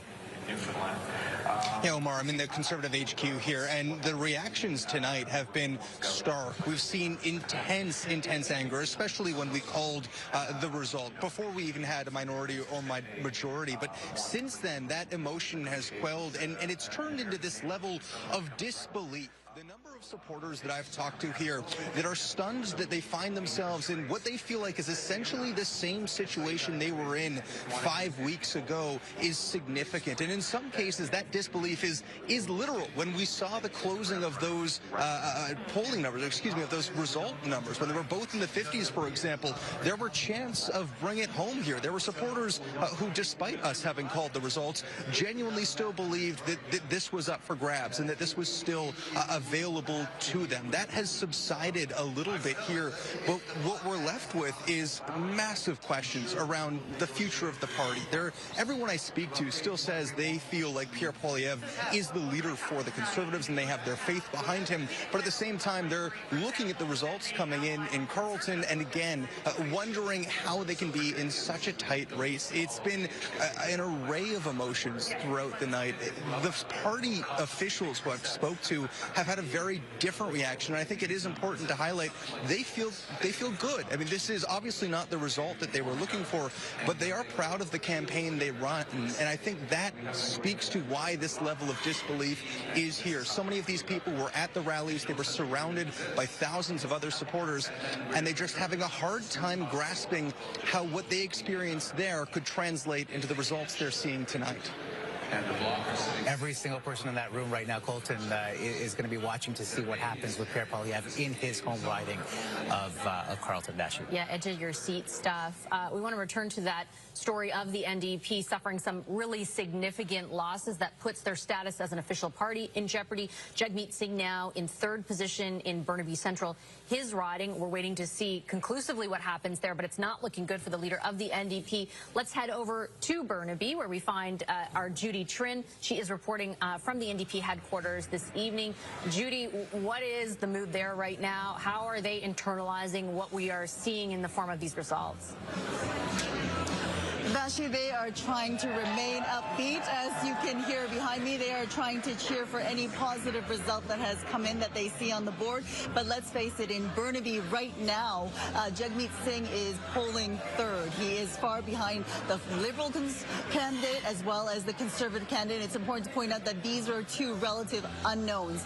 He was the incumbent, he had the brand recognition, and he is in third place at this point. What I can tell you and what I think is the story is this collapse of the NDP in Ontario. And what is interesting to me is when you look at where the votes are going, where are the NDP votes going, right? Specifically in Southwest Ontario. What is interesting is that in London as well as in Windsor, those seats, those NDP seats went to Conservative candidates. And I want to give our viewers a little bit of context. Pierre Poilievre was the last leader to visit Windsor. He actually visited Windsor, but his time on April 11th. But his timing may have been perfect in regards to speaking to the constituents there. He visited Windsor on April 11th. That was the day that the GM plant, electric vehicle plant, CAMI, announced that it was going to go under a partial shutdown, a temporary shutdown. They said it wasn't related to the tariffs, but it was related to declining sales. So once again, he was in that region espousing his message while Mark Carney was in Ottawa, while Jagmeet Singh was also in Ottawa at the time. So whether or not, even despite being the last leader to visit this automotive heartland, the manufacturing heartland of Canada, whether or not he was able to speak most directly to the people. And I think that also the other story that just sticks out for me is that the NDP really wanted to talk about the fact that they were endorsed by so many unions, the most unions of any party, despite the fact that Liberals and the Conservatives were actively courting. Unions that represented more than 1 million workers. But those unions, those unionized workers may not have showed up for them at the polls. Vashi, Omar. All right, thank you so much, Judy. A lot of different results coming in British Columbia. We're seeing some significant pickups for the Conservatives, but also for the Liberals, all of it at the expense of the NDP. A lot to watch there. It's a very dynamic situation, and it's going to inform where those numbers at the bottom of your screen actually end up over the course of the evening. Let's get to Heather Butts. She's been tracking the context in all of this, looking at the people behind the numbers. And Heather, what can you tell us? Well, Omar, we're actually going to pick up on what my colleague Judy Trinh was just talking about there, and that is the NDP and how they ended up losing so many votes and where those votes went to. So, Nick, we're going to talk about vote efficiency. What does that mean for our audience? Well, you have to think of it this way, Heather. The thing is there's popular support, and the thing is that the number of seats you can generate with the votes that you have, the more efficient that you are, the more likely you are to win an election. In this particular campaign, those smaller parties, the NDP and the Bloc, just have been crushed by both the Liberals and the Conservatives. And let's head to southwestern Ontario. We're giving you a map, a visual representation of what Judy Trinh was just talking about. The fact that the Conservatives have really swept this riding, or excuse me, this region. And this is, as she mentioned, a place where there's a lot of manufacturing jobs. The auto sector is a huge employer in this region. Yeah, an absolute breakthrough for the Poilievre Conservatives in southwestern Ontario. And if you remember, when at the beginning of the night we were talking about races that were too close to call, it was in this particular region. And what it shows is that the Conservative campaign was able to punch above its weight, explains why it was able to pick up a significant number of seats in Ontario and help them close the gap with the Liberals. Okay, let's head towards the Kitchener area. Nick, I want to look at this riding. Kitchener Centre, the Conservatives in the lead by 781 votes there over the Green incumbent, Nick. Yeah, and great news for the Conservatives here, and for the Greens, they don't have a lot of seats to start off with, and losing Kitchener Centre is a significant setback for a party that's trying to make a breakthrough, and actually a party that's really struggling right now. And Nick, I just want to point out, because we are talking about the NDP in last place in this riding with just 625 votes. Yeah, and think of it this way. There are a lot of university students around there, so the fact that the Greens are losing this seat, the NDP are not doing well, is really indicative of what's happening tonight. Okay, let's take a look at Kitchener-Conestoga. Two-horse race here, Nick. The Conservatives in the lead by 592 votes over the Liberal incumbent. This probably speaks to the organization of the ground on that the Conservative campaign has in terms of them challenging to unseat the Liberal incumbent in Kitchener-Conestoga. Okay, and Nick, let's talk about vote efficiency. That is what we were talking about earlier, about getting out the vote. Just walk us through this. The Conservatives doing quite well. So, yeah, think of it this way. With 49% of the votes in southwestern Ontario, they won a whopping 83% of the seats. It speaks to the effective targeting, probably the tour of Pierre Poilievre in southwestern Ontario, and how he's able to convert, a certain number of 49% into like a majority, 8 out of every 10 seats in southwestern Ontario. And you look at the Liberals, not being as efficient in terms of converting their support into seats. We really see that, Nick, especially when we talk about getting out the vote and how they are campaigning across the country. So if we look at the vote value nationally, it's very similar to the polling information, Nick. Yeah, it is, except if you're the New Democrats. Think of it this way. They only converted, their percentage by 1/3, like 6% to 2% in terms of percentage of seats. It shows how inefficient the New Democrats were. Certainly a very big story unfolding this evening with the New Democrats, and it is seen right there on that vote efficiency. We'll send it back to you guys. All right, Heather, thank you so much. I want to send it to Geneviève Beauchemin, who's at Liberal headquarters right now. And obviously, you know, positive news for the Liberals, if you're a Liberal, seeing the fact that there is, Geneviève, generation under Jagmeet Singh, a pharmacare plan that the Conservatives and Liberals had voted against time and time again, and that was only 25. So yeah, it's going to be a lot of work, but New Democrats are used to a lot of work.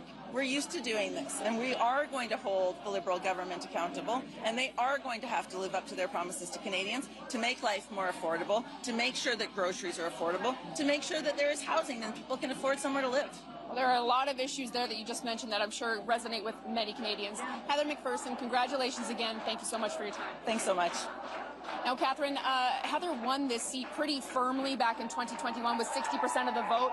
We have called it so far for Heather in this moment. Polls are still reporting, but we are looking at about 12 percentage points less at the moment. We'll see where the night takes us. Really interesting. Thank you very much for that. The CBC's Sam Sampson.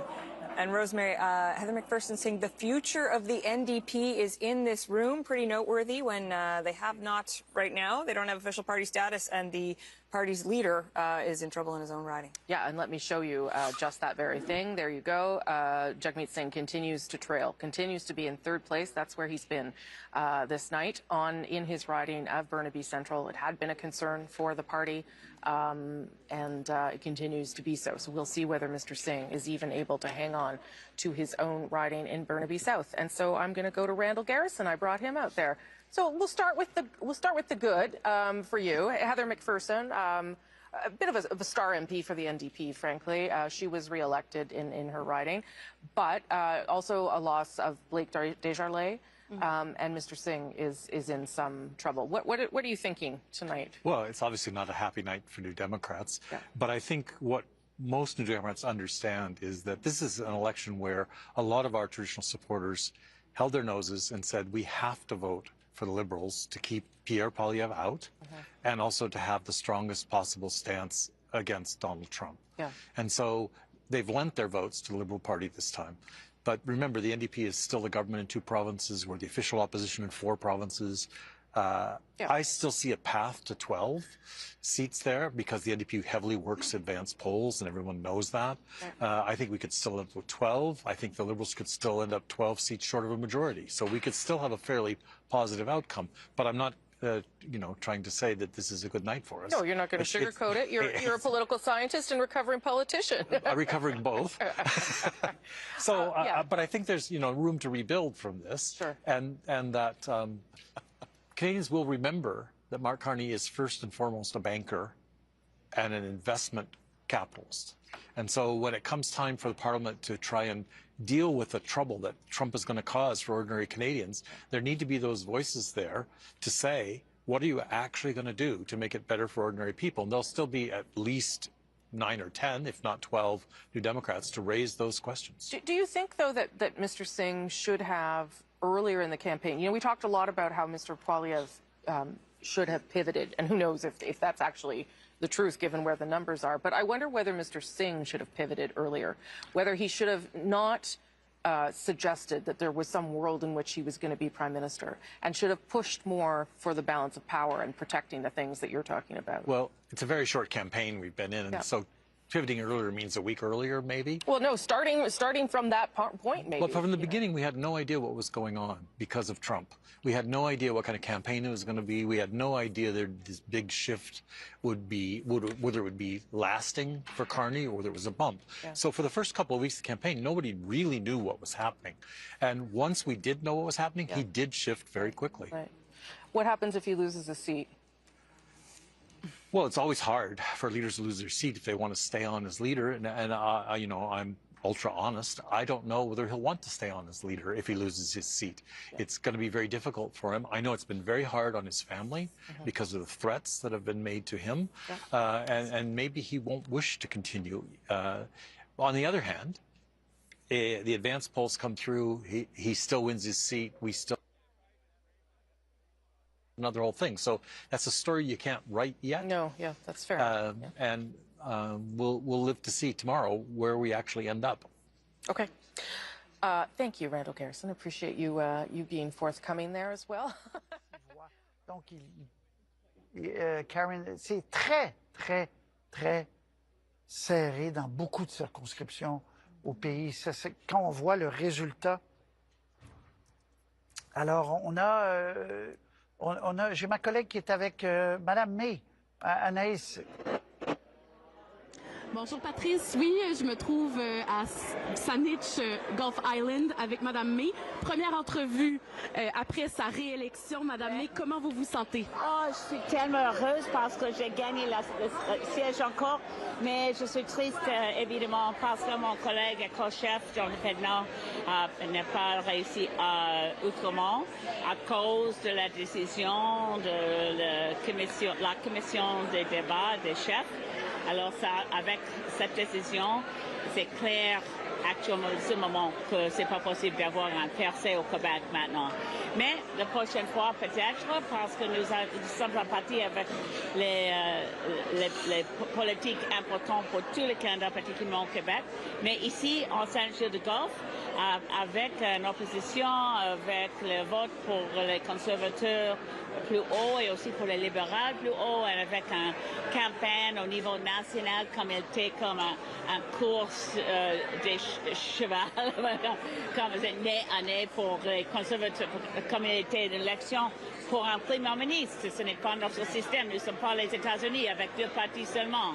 Et une élection pour un président. Nous ne sommes pas un pays comme ça. Nous ne sommes pas une démocratie comme ça.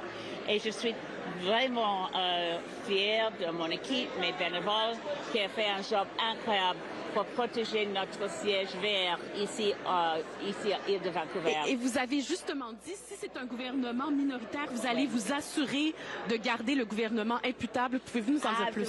J'ai parlé déjà avec le Premier ministre, j'ai parlé avec Mark Carney.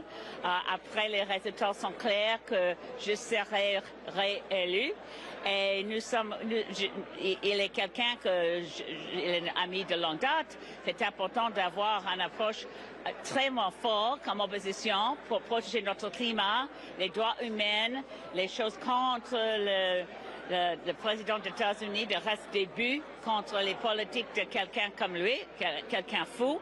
Alors je suis absolument prête de protéger les voix des personnes, les autochtones, les personnes ignorées par les grands partis de status quo, comme les libéraux. Maintenant, avec un premier ministre, avec un mandat, je suis prête de travailler ensemble, mais en même temps de pousser pour les choses importantes que les libéraux à l'histoire bilingue ignorées. Merci beaucoup, Mme May. Donc, c'était Mme May qui était réélue pour une 5e fois, un 5e mandat. Donc, depuis 2011, elle est représentante de cette circonscription. Puis elle est heureuse, on la comprend, puis on la salue, Mme May. Donc, voilà les joies de la victoire. On va aller à Trois-Rivières. Louis, vous êtes avec la candidate libérale qui est devenue la nouvelle députée, Caroline Desrochers, la nouvelle députée libérale de Trois-Rivières. Vous faites bien d'insister là-dessus, Patrice, parce que c'est un moment historique pour Trois-Rivières qui n'a pas eu de député au pouvoir à Ottawa depuis 1993, la fin du règne Mulroney. Et l'autre candidat libéral, le dernier candidat libéral à avoir été élu dans Trois-Rivières, ça remonte à 1980, donc 45 ans. Mais là, il y en a une libérale qui sera députée à Ottawa, Caroline Desrochers. Bon, Madame Desrochers, dites-moi comment vous accueillez, comment vous comprenez cette élection qui est quand même assez décisive. Écoutez, merci beaucoup. C'est vraiment un honneur, c'est une fierté. Je le vois comme un beau message. Je suis arrivée ici, on le sait, là, au jour 10 de la campagne. Et vraiment, là, je suis allée cogner à toutes les portes. J'ai rencontré tous les secteurs. Puis je pense que je me suis positionnée comme quelqu'un qui est à l'écoute, quelqu'un qui veut faire une différence, quelqu'un qui va être là pour les citoyens. Et puis je pense que les gens ont apprécié ce message-là. Et c'est ça le résultat, je pense qu'on voit ce soir. Oui. Pardon, mais dans le contexte qu'on connaît, le fait que sur votre carte de visite, il y avait qu'Affaires mondiales Canada, vous étiez affecté aux relations commerciales avec les États-Unis. Est-ce que ça a pu faire une différence aussi? Là? Oui, je pense qu'absolument. Puis je pense que c'est ça aussi qui est allé chercher l'appui. J'ai pu aller chercher l'appui de plusieurs secteurs de la société. J'ai quand même travaillé longtemps à Washington, mais pas à Washington, mais je suis allée souvent au Congrès américain pour défendre les intérêts des entreprises canadiennes, que ce soit dans l'industrie de l'aluminium, l'industrie du porc, que ce soit la gestion de l'offre. Alors, je pense que ça a résonné pour les gens ici. J'apporte j'apporte un bagage, j'apporte une expérience qui est pertinente pour la région. Dernière chose, hier, une électrice vous le demandait, allez-vous déménager dans la région parce que vous êtes de l'Outaouais? Bien, je suis originaire de Montréal. Ça fait longtemps que je suis en Outaouais, mais oui, absolument, il faut être ici, il faut être...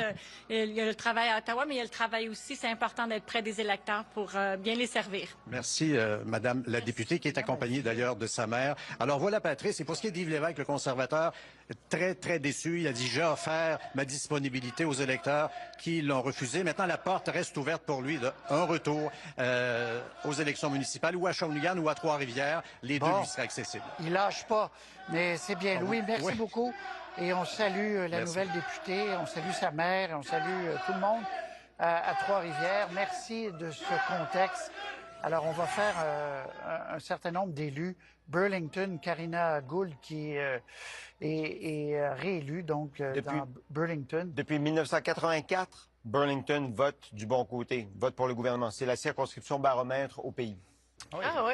Alors, encore une fois, c'était le cas ce soir, qui a fait, Mme Gould, une bonne campagne, même si elle est arrivée très loin derrière. Anita Anand, dans Oakville-Est, qui est réélue également. Donc, les pays d'en haut, Saint-Sauveur, Marin Heights, Tim Watchhorn, qui était jusqu'à aujourd'hui maire de Marin Heights, qui deviendra député de cette nouvelle circonscription. Voilà.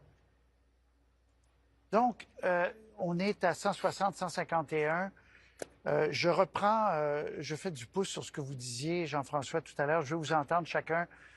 À 160, si ça restait comme ça, le Bloc québécois, malgré les pertes, c'est quand même un scénario rêvé, parce que le NPD n'a pas la balance du pouvoir, même si vous ajoutez le vert. Là. Oui. Et en fait, ça met Yves-François Blanchet dans une situation de pouvoir assez sans précédent.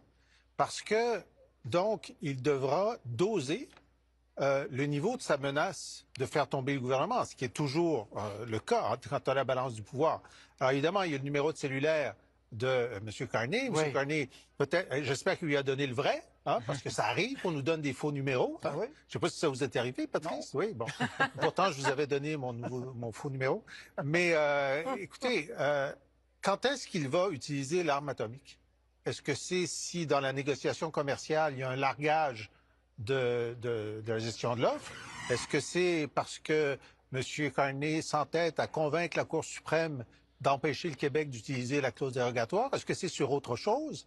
Quelle sera la liste de ces conditions non négociables pour appuyer le discours du trône? Avoir du pouvoir, ça vient avec la responsabilité. Ça vient avec une énorme, comme disait l'oncle de Spider-Man. Oui, avec énorme pouvoir, énorme responsabilité. Et ça va être intéressant de voir comment il va jouer ça. Mais il a clairement dit la semaine dernière que s'il était le balance du pouvoir dans un gouvernement minoritaire, il ne le ferait pas tomber à court terme.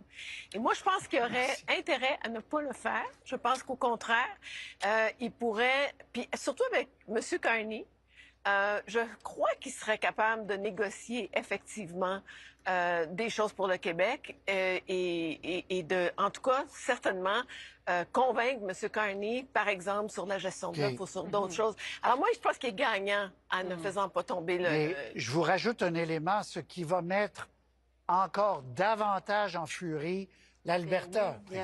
Exactement. Be careful what you wish for. Comme disent mes collègues, Monsieur Blanchet demandait cette balance du pouvoir, mais je pense pas qu'il pensait vraiment, c'était juste pour avoir des députés.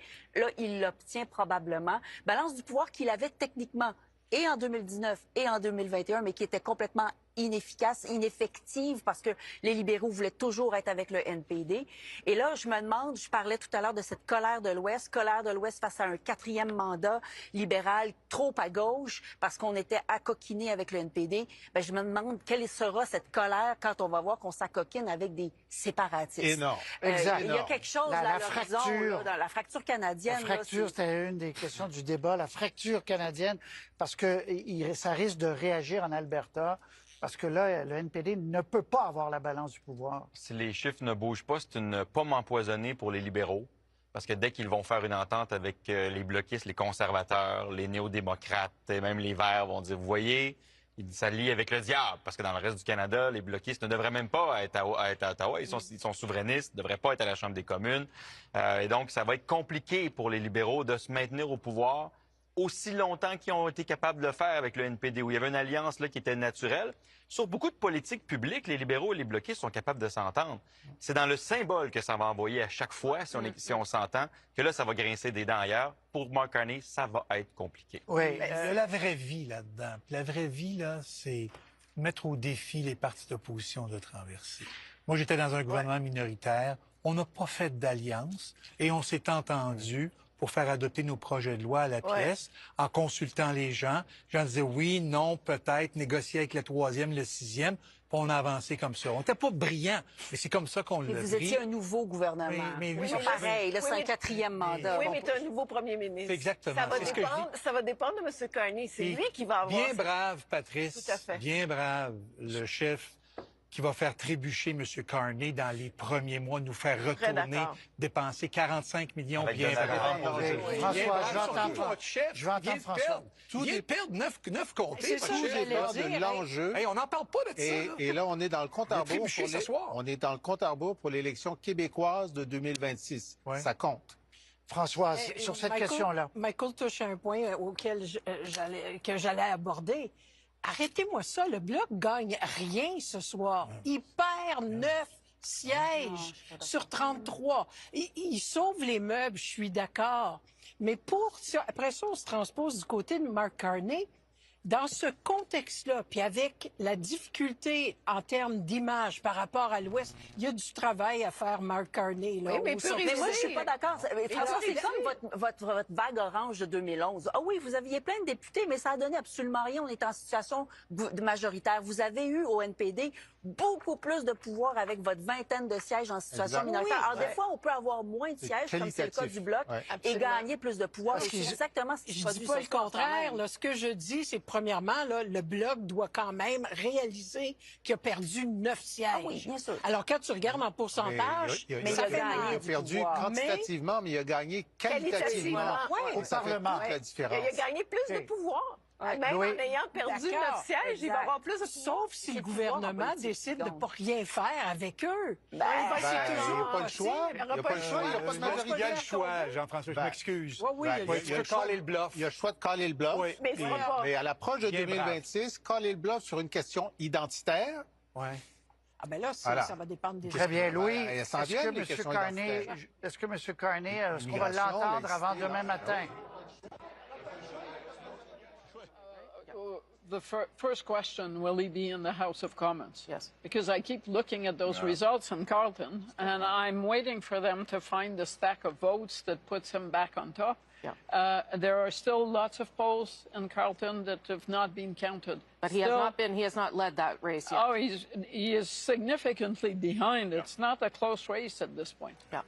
Jason Kenney, we snuck Jason Kenney in there because I also heard Jamil Javani say your name as someone who is a conservative that he likes and points to as someone who is able to bring people together. What did you make of that? And like, there is obviously a problem here between Ford conservatives and Poilievre conservatives, and I don't know if it matters, but there's some deep animosity. Well, there are certainly some personal differences, and to state the obvious, I have a firm grasp of the obvious. By which I mean, I think this is actually much more personal than it is ideological or factional. Okay. Every party has certain issue factions and personality factions. In this case, there seem to be 2 or 3 personalities that have really ramped up what I think is an unnecessary conflict that simply needs to get resolved. Yeah. And, I know Jamil, for whom I have enormous regard. He's an incredibly talented a guy with an amazing story. Yes. He has a particular series of grievances. And I just, none of this should have been in the public domain. Let's put it that way. No, for sure. And I agree there should have been earlier efforts to engage get those relationships well settled much earlier. But it's not like there's a huge rift. Most of the people going door to door for federal conservative candidates in the last 5 weeks were going door to door for Doug Ford's candidates a few weeks before that. And you know what? The Ontario PC critique has been that Poilievre's team doesn't know how to win in Ontario. He's right now over 45% of the popular vote. Mr. Ford won 43% of the popular vote earlier this year. So the federal Conservative campaign is getting a better result, a larger total raw vote count, and a higher share of the popular vote. Yeah. That's nothing to sneeze at. And I think so a little bit of everybody has to put some water in their wine and put the best interests of the country first. Yeah. And maybe the common interests of partisan Conservatives somewhere in there as well. Yeah, I mean, I think if Pierre Poilievre had called Doug Ford right from the get-go, the same way that Mark Carney did, he went and had breakfast with him, it probably would have helped. Whether it matters at this stage, I don't know. Well, remember, it's not just Poilievre versus Ford. It's Poilievre versus Tim Houston in Nova Scotia. Yeah. And it seemed like there were a series of candidates who looked like they could be perfectly acceptable and presentable candidates for the party who just didn't fit in with the Poilievre clique. Yeah. I mean, Mike DeJong in BC, why was he not allowed to be a candidate? So, you know, it's one thing, yeah, you can have a tent that's too broad and you lose all definition and you don't stand for anything, but you can have a tent that's too narrow and you just wind up defeating yourself. Okay, I want to go to Conservative Party headquarters, if we can. Maybe. Possibly. Much, Anne-Marie. Lots of things to keep our eyes on. That's just a look inside the room where, yeah, that's what it looks like when you have not won an election and you're waiting to see more. Let's go to Kate McKenna, who's, I imagine, been talking to people and getting a sense of how people are feeling in that room tonight. Kate, yes, they haven't won, but it does look like they have improved over what they got in the last vote. But tell me what people are telling you. Well, what your guest just mentioned about the federal Conservatives doing better in Ontario than the provincial Conservatives did, that's something that the campaign has been going around talking about. That's something that is very much being discussed in this room. And yes, they are losing. They're aware that they're losing. However, they're happy. Well, I wouldn't say they're happy, but they're encouraged by their gains that they've made. They're encouraged by the amount of popular vote that they're getting. But of course, one thing that's hanging in this room is that Pierre Poilievre has not won his seat yet. In fact, he appears to be trailing in his seat. We are hearing that he is set to talk in a few minutes, but they did play the Jamil Jivani interview here at the same time. Obviously, it was on the CBC broadcast, and there was a lot of applause in the room for the things that he was saying. There was a lot of hollering and cheers for the people in this room who feel that Doug Ford's interventions in this campaign were not helpful, and they did not advance the Conservative cause in this very competitive election. So this ongoing rift appears to still be taking place within this party, and we'll be watching to see how it manifests over the next few days. Okay, Kate McKenna, thank you so much for that. I'm going to now go to Ian Hannah-Mansing, who's got some results. Ian. Yeah, well, let's take a look at Greater Vancouver and see how the NDP are doing there in terms of seat change, first of all. So we'll put that up on the screen, I hope, or if we don't, then I will, yeah, there we go. So this is vote change in Greater Vancouver, and you see the Liberals are up. The Conservatives are up. This is a pattern we've seen in other parts of the country as well, and you can see that this is at the expense of the NDP. Now, hours ago, when we looked at New Brunswick, this kind of vote change didn't really affect seats at all, but in Greater Vancouver, it is affecting seats. Let's take a look, first of all, at Port Moody, Coquitlam. This was more or less a three-way race in 2021. This time around, the NDP has plummeted from having won this riding. Bonnie Zerillo is the incumbent MP. You can see she's not only in third place, she's in a distant third place, and it's put the Conservatives in first. Arguably, the progressive vote, the left of center vote, has been split just enough between the NDP and the Liberals to allow the Conservatives to come up through the middle. And take a look at this. New Westminster, Burnaby, Millardville. Peter Julian, one of the mainstays of the NDP for so many years. He's been the MP here since 2004, and he is in third place. And again, easy even for me to do the math between the Liberals and the NDP. If someone had been able to consolidate those numbers on the center left, that would easily win. But in both of those cases, Rosemary, at this point, arguably, it has allowed, once again, the Conservatives to come up through the middle. Now, those aren't elected yet, but it is interesting, and it helps explain why the numbers look the way they do, particularly in BC at this point in the evening. Okay, thank you for that, Ian. I want to go back to Jason Kenney, if I can, just to ask you this question. Shortly we're going to hear from Jagmeet Singh. That's the little box there at the bottom of your screens. We're also going to bring in Randall Garrison in a moment so he can respond to some of what Mr. Singh is saying. But if Pierre Poilievre ends up with a bigger number of seats than the last vote, 149, 150, put aside whether he's going to win his riding, where he is still trailing, but put that aside. How does the Conservative Party view that? Does he have the ability to stay? What do you think is going to happen there? And then if you want to throw in the thing about the riding, I don't know whether this is real, but he hasn't led at all night. Yeah, well, look, I can't comment on the riding. Sure. I will just say that I think Mr. Poilievre, if he decides to stay as leader and leader of the opposition, he will have overwhelming support to do so.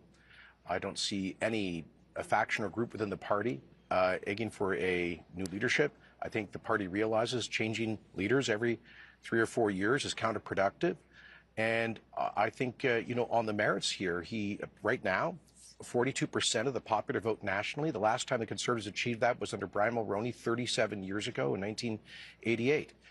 Growth in new cohorts of supporters in a broader Conservative coalition that includes younger voters than typical, apparently doing very well in communities of new Canadians. And one of the most interesting things, I talked earlier about the sort of blue-collar swing that we seem to be observing towards Conservatives. Conservatives are winning in Windsor, Tecumseh, Windsor West, one of the Sudbury seats. We almost won Hamilton. We're competitive in Hamilton Centre. I've never seen that. These are long-time traditional NDP. So the NDP swing was, as I know it's fashionable around here to refer to the progressive bloc. A lot of traditional NDP voters wouldn't regard themselves as on the left. They're for the little guy. Sure. And Pierre Poilievre has been fighting for the little guy. He broadened the Conservative coalition in that way. And picked up apparently at least 30 seats. So, and finally, he has been, in my judgment, the most effective opposition leader in our lifetime. Some might say too effective, such an effective opposition leader that he became typecast as in that role. And he also got rid of the very things that were going to help him, Justin Trudeau and a carbon tax. I mean, that was his own success brought that to him as well. More than that, look, I mean, I heard my friend Arif here dismissively referring to Mr. Poilievre's 3-word slogans. Look, he created the issue matrix that has been dominating Canadian politics for the past 2 years around affordability, the cost of living, housing, immigration, much of it represented, yes, by the carbon tax. He's also taken some principled and courageous positions. I think he took on the Liberals on their class warfare baiting on the capital gains tax increase. I believe he's the only leader who in French and English pointedly opposed the Quebec Bill 21 law against religious symbols in Quebec. Did somebody else? Don't go there. No. He didn't. He actually has fudged whether he would intervene in the Supreme Court on it. So I heard his clear opposition to it. So my point. He says he's opposed to it, but he doesn't say what he would do about it. I think he ran a substantive campaign. He set up the issue set. He helped to defenestrate Justin Trudeau. And he's got the best result for a Conservative leader since 1988. Okay, and I take all those points, and they're excellent points, and I'm going to let Jagmeet Singh speak in a moment, except that wasn't the bar. The bar was 25 points ahead, and you were going to form government. And you're telling me no one in the party is going to be angry with him? Oh, there's going to be a desire for sure for a retrospective. And I think any leader, after this circumstance, should show some humility, should take a step back. And I think the important thing is, does a leader have the ability to learn and to grow? I think we've seen him modify his tone, his approach, his issue focus over the past several months. I think that demonstrates such an ability.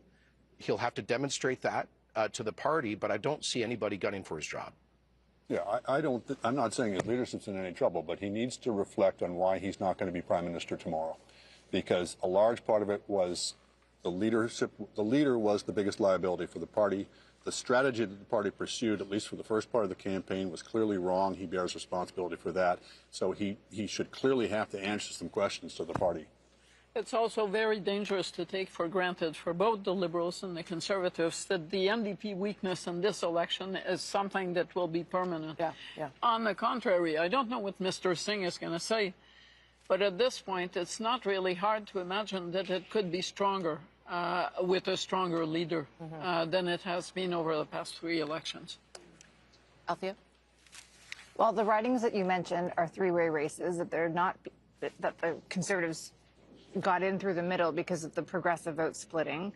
But I get your point, especially in the 905, where I think Pierre Poilievre did a really good job, especially on the crime stuff. I think the reason that he's going to have trouble, whether or not he wants to stay, is the interview that we just saw with Jamil Javani. That aggressive tone really does not sit well with a significant chunk of the caucus that has been reelected. And we will find out as soon as the first caucus meeting whether or not they decide to approve the Reform Acts, and the caucus gives itself the power to decide whether or not Pierre Poilievre stays. And I think that will be a way for them to negotiate, because I think there are things that they would like. One MP called it the end of the reign of terror. Basically, they want Jenny Byrne gone, and if the result is low enough, they will set conditions to say, you want to stay, well, these are the changes we want to see. Okay, quickly, Mr. Kenney, because I'm going to go to Mr. Singh. Yeah, I would say, look, I think there are legitimate questions around tone. Yeah. And I think, amongst other things, if he had made an effort to more clearly position to auditioning for the role of Prime Minister rather than opposition leader late last year, it could have been marginally helpful. I don't think it would have changed the fundamental structure of this election in the way things unfolded. Thank you. Thank you, Jason Kenney. Let's go to Jagmeet Singh. He's there in his riding in British Columbia. I should tell you that right now, as things stand, Mr. Singh is well behind in his own riding. He is in third with 4,000 votes. The other two far ahead. So things not looking good for him in his own riding tonight. And as we've shown you there, the NDP not even official party status. Let's listen in live.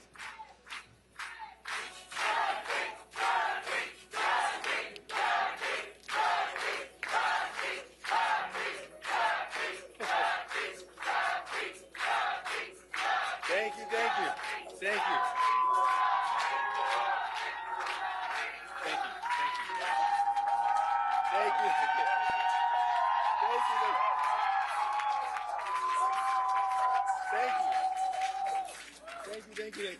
We're good. Thank you. Thank you. That was very nice, very sweet of you all. Thank you so much.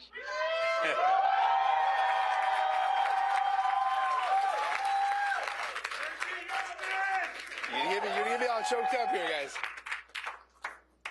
Got to keep it together here, folks. Thank you very much. The love is amazing. I appreciate y'all. Big thank you to Suzanne. She's been with us from the beginning. Huge thank you. Appreciate her so much. Thank you. And all of you in this room, you guys poured your heart into this. Thank you so much for everything you've done. You're amazing. Love you all.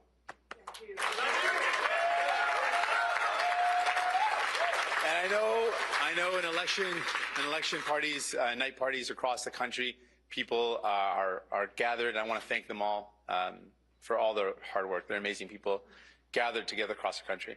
I want to take a moment to congratulate Prime Minister Carney on his victory. He has an important job to do to represent all Canadians and to protect our country and its sovereignty from the threats of Donald Trump. Tonight and every night, all of us here, we're on Team Canada. We want Canada to thrive, and we're going to continue to fight for Canada.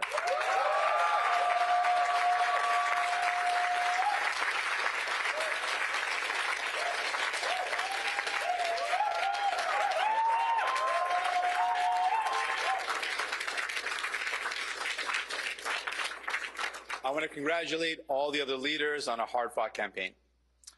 It's been the honor of my life to represent the people of Burnaby Central.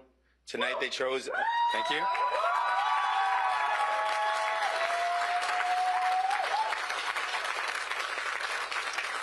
Tonight they chose a new member of Parliament, and I wish them well as they continue to work hard for this community.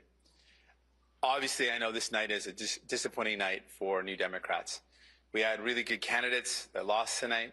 I know how hard you worked. I spent time with you. You're amazing. I'm so sorry you're not going to be able to represent your communities. I know you're going to continue to fight for them. I know on how many doors you knocked, how many family dinners you missed, how many nights your kids went to bed without you there to tuck them in. I know it was a tough sacrifice, and I just want to thank, and we can get a round of applause to every single candidate that ran for us. Thank you. Yeah.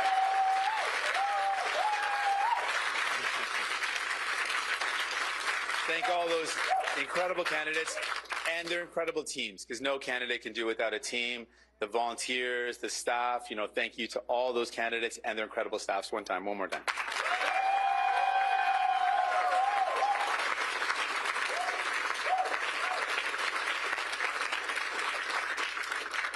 Choosing to commit your life to politics obviously comes with some sacrifice, but we choose this life because of the chance to change the country we love for the better. We may lose sometimes, and those losses hurt, it's tough. But we are only defeated if we stop fighting. We're only defeated when we believe that those that tell us that we can never dream of a better Canada, a fairer Canada, a more compassionate Canada. I have met New Democrats from coast to coast to coast who will never back down, even when they're told that there's no room for them at the table.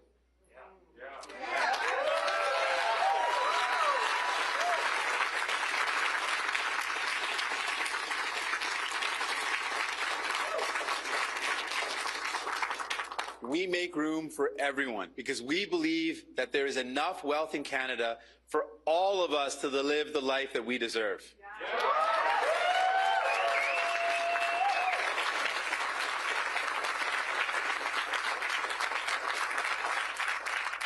Honestly, I got to avoid making eye contact with certain people because then it's going to get too emotional up here. So I just made the mistake of doing that, so I'm going to look away now. You know who you are. Don't look at me again. Almost 8 years ago, I was elected the leader of this incredible party, this incredible movement.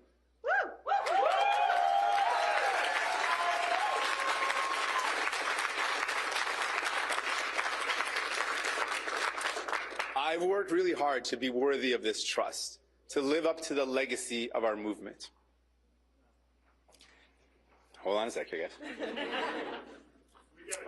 Thank you. One more sec.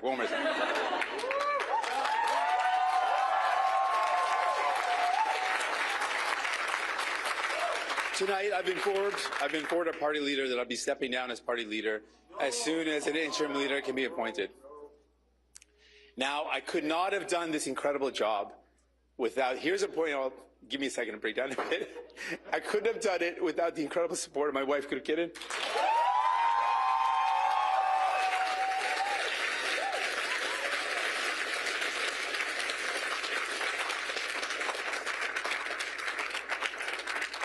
She has been my rock. She's been my foundation. For the past couple of years, I've been regretting that I didn't thank her on the night of the last election. So this is my opportunity to make up for it. She has literally been my rock. I couldn't have done this without her. She's backed me up and supported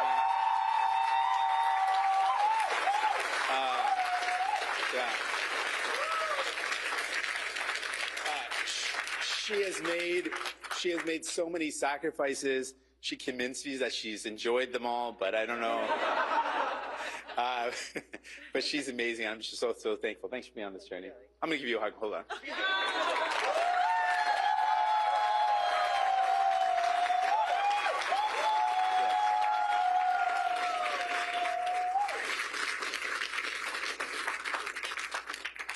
Also, I might break down this part because and Anhad and Dani, my daughters, remind me of the future.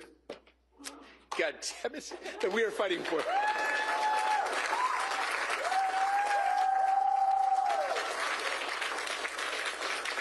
That's just because I get emotional anytime I talk about my kids. I'm very sappy when it comes to my daughters, so I get a little emotional.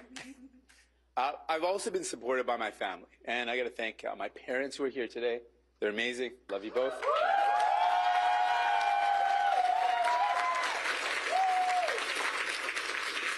My brother, I wouldn't have been on this journey without my brother. So big shout out to my brother, Katan.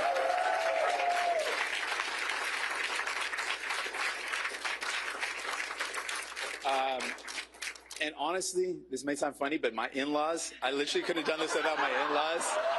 They're amazing. Where are my in-laws? They're somewhere here. Wherever they are, they're here.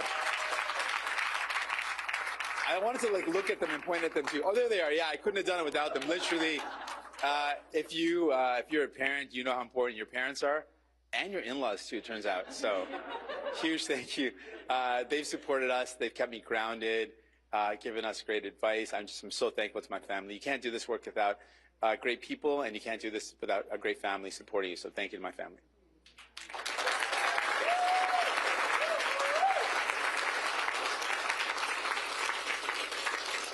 I'm spilling my water and everything. It's getting a little bit, trying to be graceful here, folks.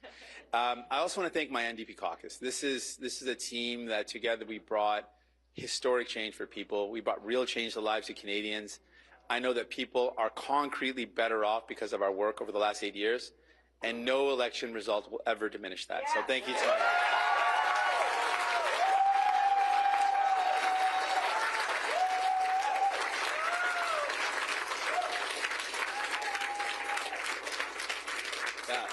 my caucus, honestly, I'm so thankful to them all. We did some incredible work together. Seriously, every one of you, thank you from the bottom of my heart. And I might break down this part too. Forgive me if I do. I can only do this, and we can only do this work because of a great staff. Yeah. And y'all just poured your heart into me, into the work that we did. So.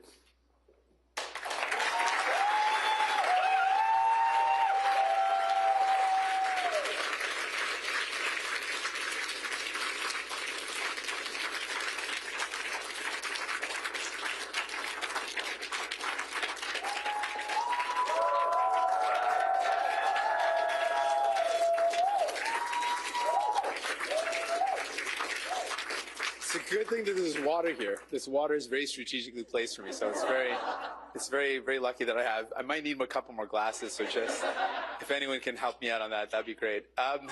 Y'all brought your talent, your heart to the fight every day. We treat each other with respect and dignity and with kindness, and I love you all.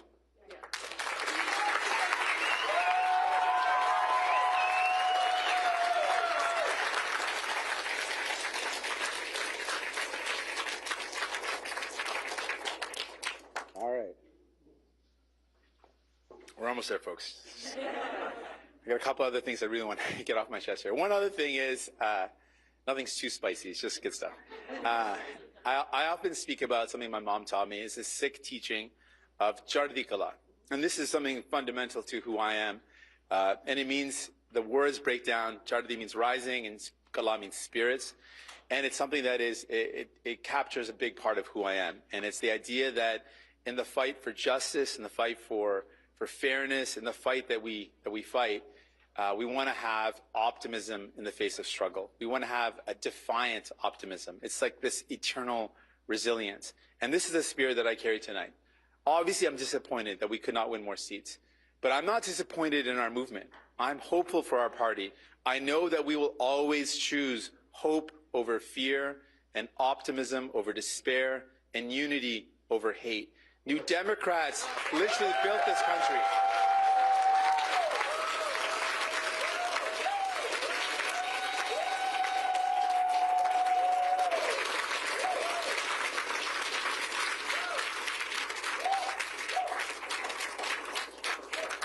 New Democrats built this country. We have built the best of Canada, and we aren't going anywhere. Thank you so much. Love you all. You're amazing. Merci infiniment. Appreciate it so much. Appreciate you all so much. Thank you. You're amazing. Love you all. Every one of you. You're amazing. Thank you. Thank you. Thank you. Okay, that is Jagmeet Singh conceding, first of all, his own riding of Burnaby South, where he continues to be in third place, and announcing that he will step down as leader as soon as a new interim leader can be chosen. He was the leader of the NDP since 2017. Marina von Stackelberg is in the room there. Marina, obviously a very emotional room, and I must say, a very gracious speech by Jagmeet Singh tonight. Yeah, this was really the worst case scenario for the NDP. This idea that Jagmeet Singh would not be able to hold on to his own seat, that there would be severe losses for the party, which is how this is panning out. You know, throughout this campaign, one thing that we've heard from supporters and from his team was that a lot of progressive voters that would have voted for the NDP were scared. They were scared of a Trump. They were scared of Trump. They were scared of a Poilievre majority, and so they were going towards Mark Carney's Liberals. And you know, the party tells me that they feel like if they would have had a bit more time to explain to people that this would cause vote splitting. This is what we've seen is several, you know, big name NDP MPs potentially or actually losing their seat because of vote splitting. The party clearly saw this was a potential issue. They actually started a whole campaign about it here in BC, saying vote for NDP to prevent Conservatives from getting seats. So obviously this is a huge loss for this party. One staffer I spoke to earlier today, we were talking about the potential outcome, said for her, it was something that no matter how it shook up, they had helped to get dental care. They had made dental care happen. And for them, that was something they were going to hold on to. That was something that the NDP pushed to with just 24 MPs in the House of Commons. But obviously, this leaves this party in really the worst situation. The last time they lost official party status was in the 90s. And this is so important for a political party. It allows you questions in the House of Commons. It allows you, you know, to be in committees, to get staff. And so where this now is really going to be the question. Okay, Marina von Stackelberg live there in British Columbia. Of course, I said Burnaby South. It's Burnaby Central is the riding where Jagmeet Singh has lost his own seat. Thank you, Marina. Appreciate that. I'm going to go to Randall Garrison there. I will say, if you're going to lose and have a devastating night, and still act that gracious in your loss, that speaks to the humanity of these leaders and certainly of Mr. Singh. Speaking about the sacrifices people have made, he himself also has made, and now that he's stepping down. Are you surprised about the fact that he's leaving? No, and I said just a few minutes ago, I guess, on the air, that it was too early to write the story, but I was pretty sure this is the story we would be writing. Yeah. I supported Jagmeet early on because of the kind of person he is and the compassion he shows to others, which he demonstrated in the speech, but also calling on Canadians to get behind the winner of this election to get us through these difficult times. An enormously difficult thing to do when you've lost. Totally, yeah. And so I give him high praise for that. I wasn't certain he would resign tonight, but I did think he would resign. Yeah, yeah. Given the outcome. Now, I said earlier, where does the party go from here? Well, we still don't have a majority government here, and even if there are only somewhere between 8 and 12 New Democrats there, they may have a key role to play. And even if there's a small majority, they'll still have a key role to play in all those things that Jagmeet has talked about that are important to ordinary Canadians and the cost of living, housing, healthcare, all those things that are traditional priorities of the NDP will still be problems that the new parliament has to grapple with. And not to take anything away from that legacy and the legacy of Mr. Singh, but we've come a long way from Jack Layton and official opposition to now. And I wonder why that is. I wonder and what you think the party has to do to get back to a place of growth where people don't see it as a protest vote or a vote to park, but as a real alternative, a viable party. Well, I think, as I said earlier, I believe that this is a temporary setback for the NDP in terms of people aren't saying we reject what the NDP put in the window as an offer. They've just simply said we have a bigger crisis here. Right. And for this election, we are going to make a choice for a strong leader in the face of Trump. Yeah. And so I think that's what's happened. So can the NDP, come back from this? Yes, I think they can. There's always the danger when you shrink back that certain protest moments or groups or things will try to take control of the party and keep it away from the mainstream, which leads to success, not just for the party, but for Canadians who believe in those values.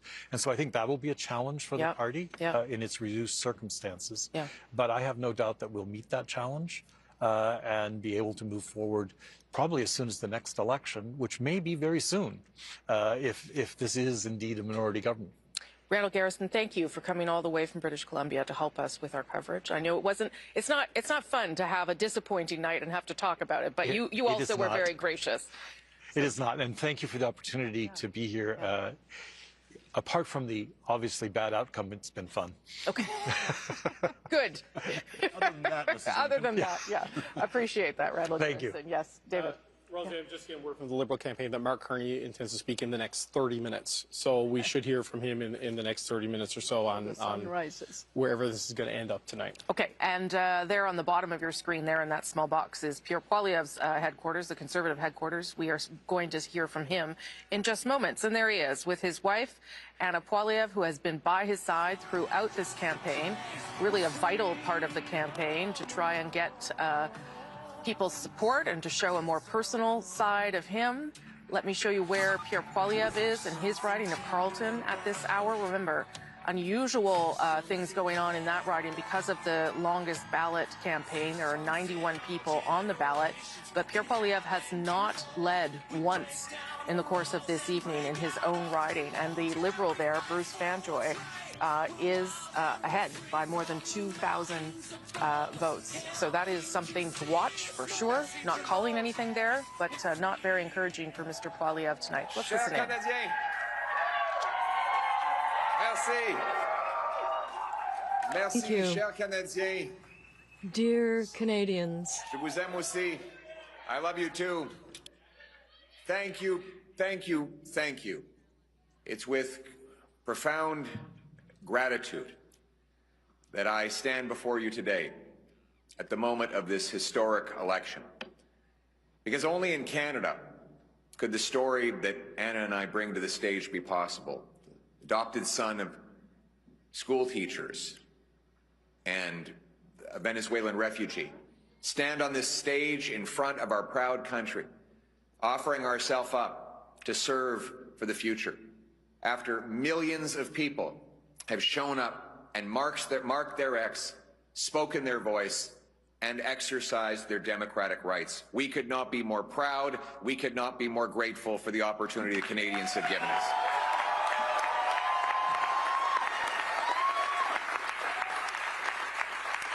And speaking now of Anna, I want to take a moment to thank my incredible wife.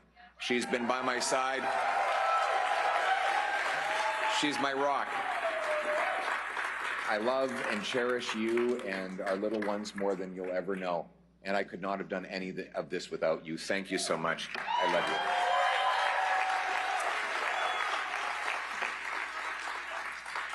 you. Now, my message to Canadians. The promise that was made to me and to all of you is that anybody from anywhere could achieve anything, that through hard work, you could get a great life, you could have a nice, affordable home on a safe street. My purpose in politics is and will continue to be to restore that promise.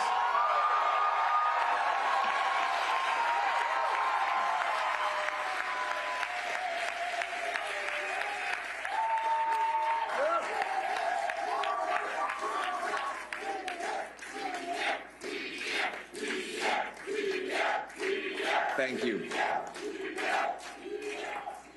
To the candidates who ran under our banner as Conservatives, to the volunteers who knocked on the doors, made phone calls, put up lawn signs, rallied at our events, donated their hard-earned money to our cause, I thank you from the bottom of my heart. To the millions of people who voted for the Conservative Party and put their hopes and dreams in our vision, thank you. It will be an honor to continue to fight for you and to be a champion of your cause as we go forward.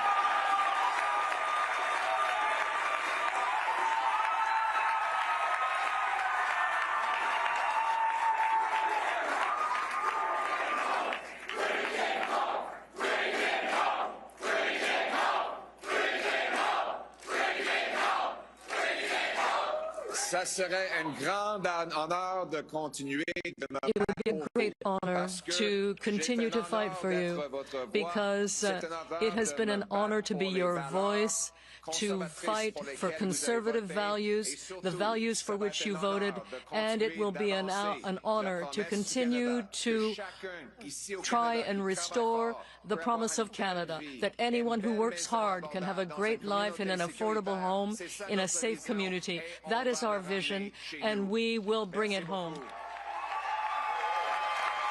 To my fellow Conservatives, we have much to celebrate tonight. We've gained well over 20 seats. We got the highest share of vote our party has received since 1988. We denied the NDP and Liberals enough seats to form a coalition government, meaning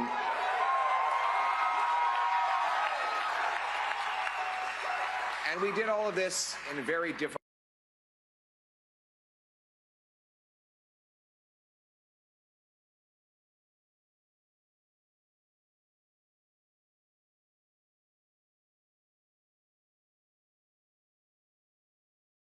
It takes time, it takes work, and that's why we have to learn the lessons of tonight so that we can have an even better result the next time the Canadians decide the future for the country.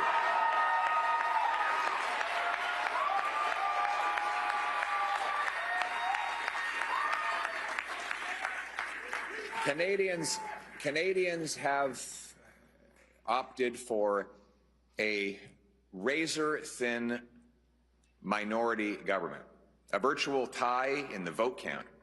So I would like to congratulate Prime Minister Carney on leading this minority government.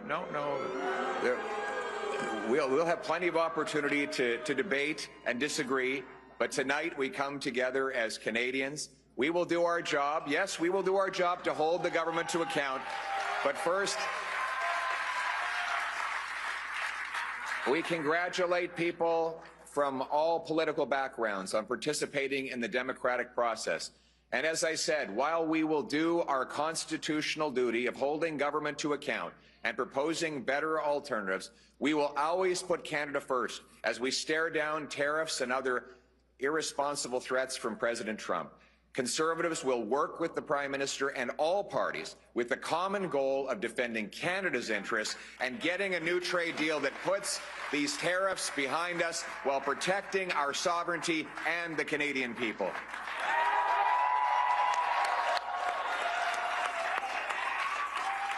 I want to thank my Conservative team, my caucus, my members of the Conservative staff and others who've helped reshape the entire political landscape in this country. Conservatives have achieved major breakthroughs tonight. We brought in record support from blue-collar and unionized workers, youth, new Canadians. We gave voices to countless people across this country who've been left out and left behind for far too long. We won the big debates of our time on the carbon tax, on inflation, on housing, on the drug crisis, on crime. Conservatives have been leading the debate, and we will continue to put forward the best arguments to improve the lives of our people right across this country. But we will not stop there. Every single day, our Conservative caucus and I will be holding the government to account on behalf of the millions of Canadians who believed in the message of change. En tant que parti, as a party, we have definitely expanded our support, and every single day the Conservative caucus and myself will be working hard in Ottawa to force the government to account on behalf of millions of Canadians who decided to vote for real change. I had the honor of crisscrossing this country to speak to thousands of people who shared their concerns, their suffering, their despair with me. Took precious time out of their day to tell me about their struggles, their pain, their fears, but also their hopes and dreams. Welders and waitresses, farmers and factory workers, seniors, small business owners and single mothers, young Canadians and young families pleading for the chance to own a home, parents who worried that their kids would never be able to move out of their home, grandparents who saw their grandchildren suffering from the shortfalls of our economy, and countless others who are afraid to go outside because of the rising wave of crime. All of these stories touched my heart and gave me inspiration to work towards something better.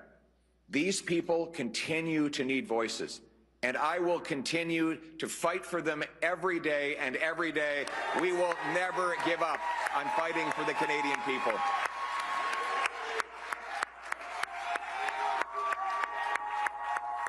Thank you. we hear your stories. We will carry those stories with us into Parliament. We will not forget the people for whom we work and for whom we fight every day. Now, I know that some of you might be disappointed that change did not get over the finish line tonight. Change takes time. Most of all, it requires that we never give up, because our people and our country are worth fighting for.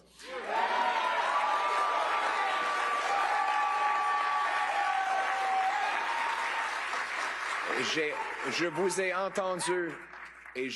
Heard you, and I carried your stories with me throughout this campaign, and your stories will remain with me as I fight with my Conservative team to defend you and to advance your interests.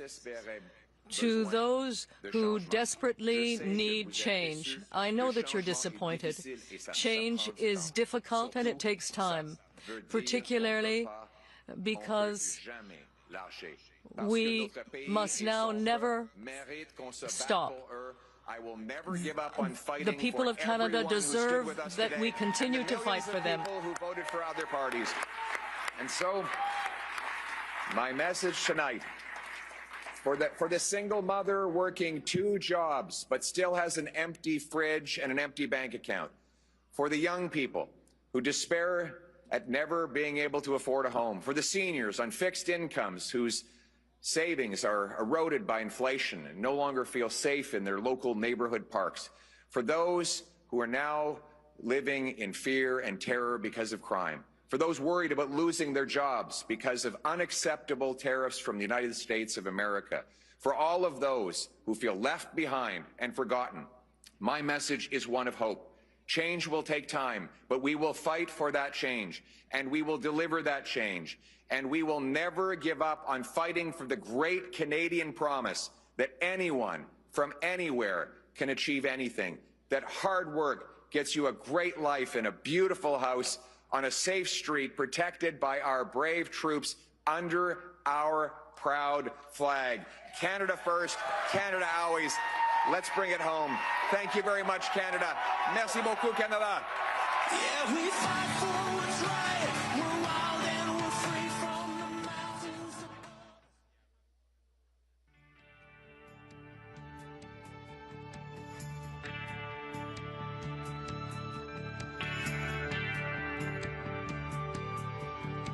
When he was a kid, he'd be up at 5, take shots till 8, and make the thing drive.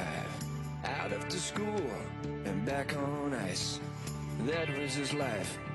He was gonna play in the big league.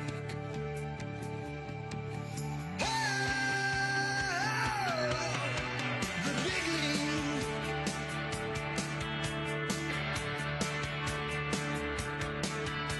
Now many ways out of this cold northern town. You work in the mill and get laid in the ground. And if you're gonna jump, it'll be with the game. Real fast and tough is the only clear lane to the big league.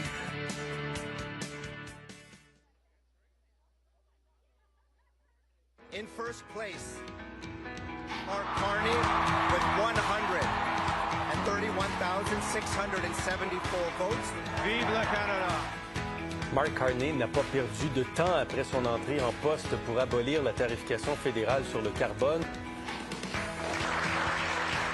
Elbows up, Canada. You know how refreshing it is for people to think a politician is boring? Comme on a quelqu'un qui a gradué avec un doctorat en finance à Oxford. The Liberal plan is a good plan. C'est quoi le nom du groupe d'humoristes de l'animateur Guillaume Lepage? Qui est en... Oh, Crockett Bellator. Hey. Ouais! Oh! Bravo! It sounds like damning with faint praise, but I think you're reasonable. We need more adults, dude. OK. Ce métier est plus fun. Mais quand même, vous semblez avoir un bon sens de l'humour pour un économiste. Pour un économiste. Oui.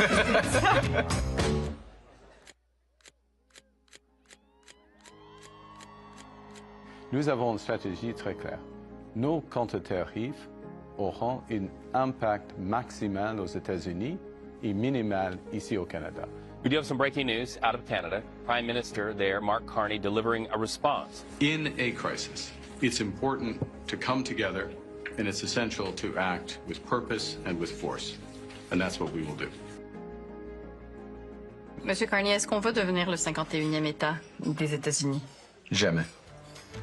Jamais. Recently, at one of your rallies, a lady shouted out, "Lead us, Big Daddy." And people say you have... never met that woman before. Yes, Big Daddy! I'm supposed to go back the way I came in, but I think I'm going to go back that way. But let me ask you, Mr. Prime Minister, will there always be a Canada? There will always be a Canada. All right, elbows up. Elbows up. C'est une question qui ont des valeurs pour tous les Canadiens, des valeurs de compassion, des valeurs de la communauté, des valeurs de la miséricorde. Fundamentally, it's about what it means to be Canadian. And that's what's at stake. Are we coming together, or is it everyone for themselves? I prefer that we come together to build a better country.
Ottawa. Veuillez accueillir, please welcome to the stage, Diana Carney.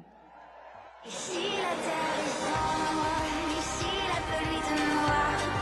Raconte-moi qu'on puisse trembler ensemble. Ici le jour vient.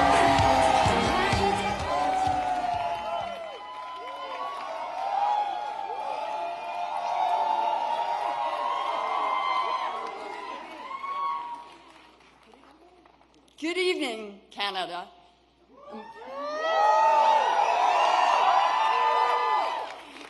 Bonsoir, Canada, et merci pour votre vote. I'm so grateful to you. Thank you for supporting your Liberal candidates. And thank you for choosing my husband's vision of a positive, unified, and above all, a strong country.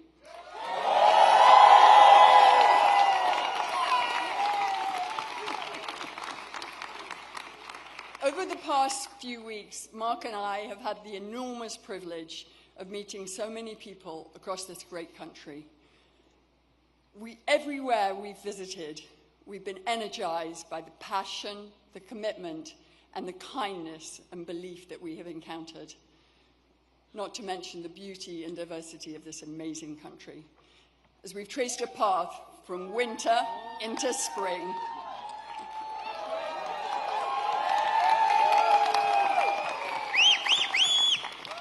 through all this, I've watched my husband listen and learn.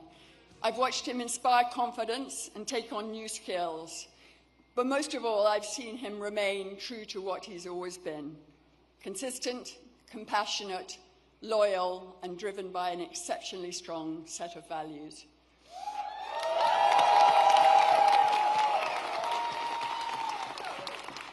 He's thoughtful, respectful, and honest.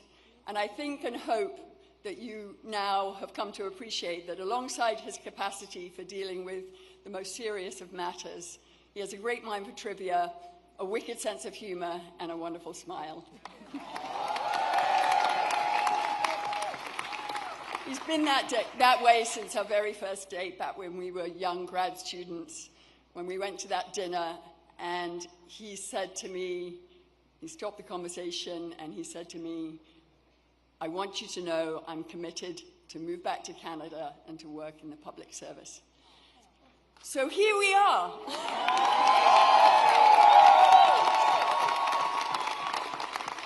As his partner, I could not be more proud of him. And as a Canadian, I'm so thankful that the man I met more than 30 years ago has held tight to that strong commitment to service. I'm lucky to have him. We're lucky to have him now more than ever. Without further ado, it's my great pleasure to introduce my husband, the Prime Minister who will make Canada strong and Canada for.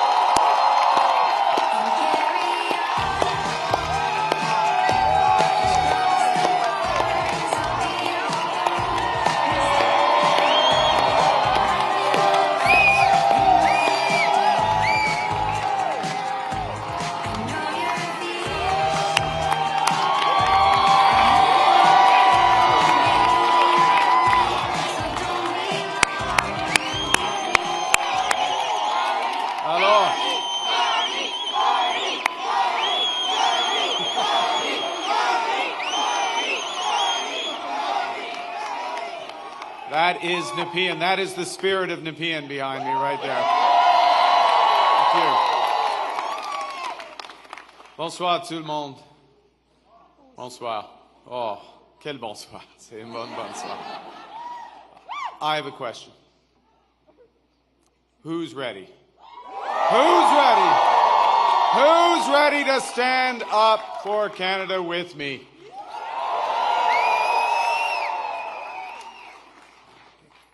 And who's ready? Who's ready to build Canada strong? Okay. Avant de commencer, je voudrais féliciter les autres chefs de parti de leur campagne et de tout le travail qu'ils ont fait. Je les remercie pour leur service envers le Canada, maintenant et dans le futur. I want to thank the leaders of the other parties. I want to salute the contribution of Jagmeet Singh. I noticed his remarks. Leading on progressive values. Elizabeth May, who will be returning to Parliament. Yves-François Blanchet. And I want to congratulate Pierre Poilievre on a hard-fought, fair, good campaign, his commitment to the country that we both love.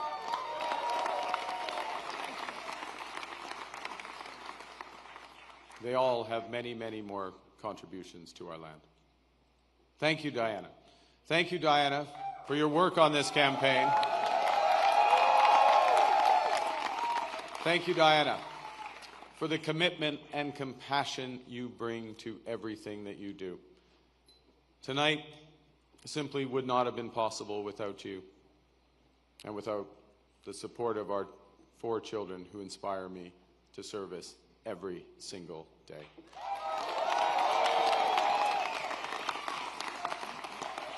I also want to salute the women and men who put their name on the ballot from all parties. Thank you for standing up to serve our country at this critical time. And for those who were elected, particularly those Liberals who were elected, I am looking forward to working together to deliver for Canadians. And this says, Bruce. And Bruce, yes, Bruce Vanjoy. I'm looking forward to working with Bruce Vanjoy.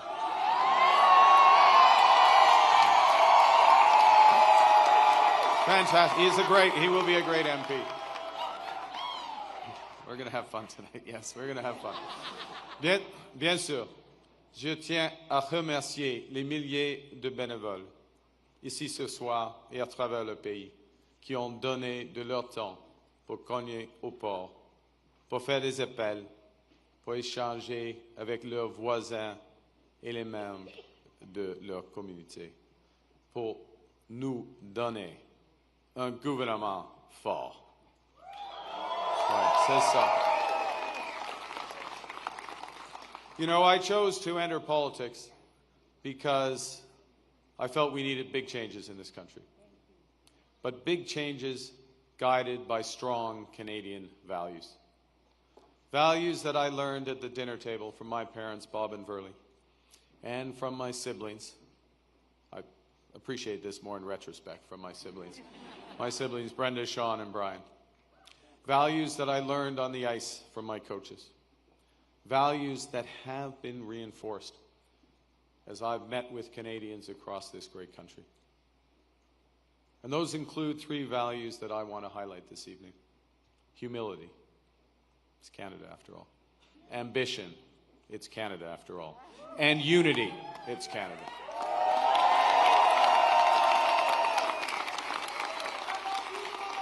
I love you. Right back. Right back. These are good values. These are Canadian values.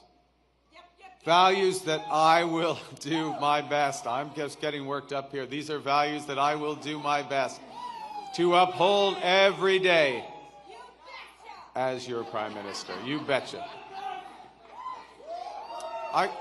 Okay, well, you have to judge after this next section because I am going to begin with the value of humility and by admitting that I have much to be humble about. It's true. Over my long... that's not an applause line, it's just a statement of fact. Over my long career, I have made many mistakes, and I will make more. But I commit to admitting them openly, to correcting them quickly, and always learning from them. You know, humility underscores the importance of governing as a team in cabinet and in caucus, and working constructively with all parties across Parliament, of working in partnership with the provinces and the territories, and with Indigenous peoples. And at this time, it underscores the value of bringing together labor, business, civil society, to advance the nation-building investments we need to transform our economy.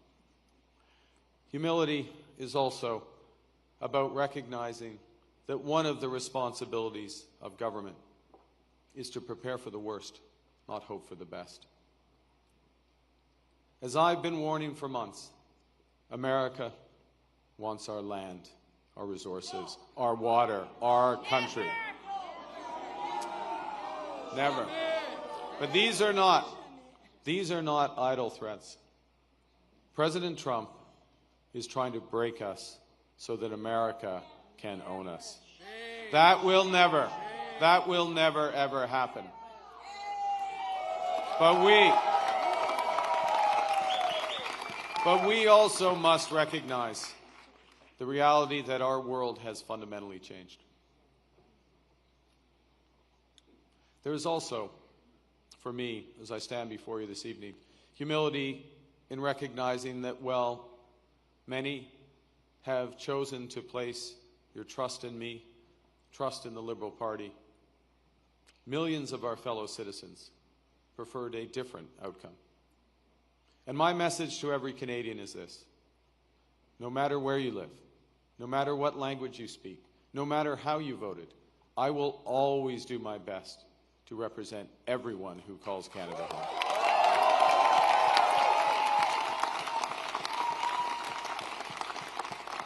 You know, during this short campaign, I went to Saskatchewan and Alberta a couple of times, even though, you know, we're Liberals. It's tough. It's tough out there. I grew up there. But I went because I intend to govern for all Canadians. And au cours de cette campagne, plusieurs Québécois et Québécoises m'ont ouvert leurs portes, m'ont accordé leur confiance. J'en suis profondément touché et je vous en remercie. La langue française, la culture québécoise, elles sont au cœur de l'identité canadienne. Elles définissent le pays que j'aime tant. Et je vais les défendre sans relâche.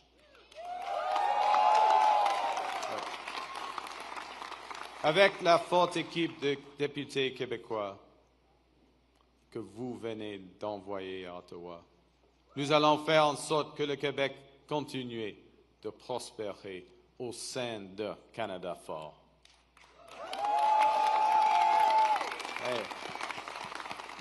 Et que vous soyez un travailleur des sables bitumineux à Fort Mac, une infirmière de Joliette ou un comptable de Toronto. Il y a plusieurs comptables à Toronto.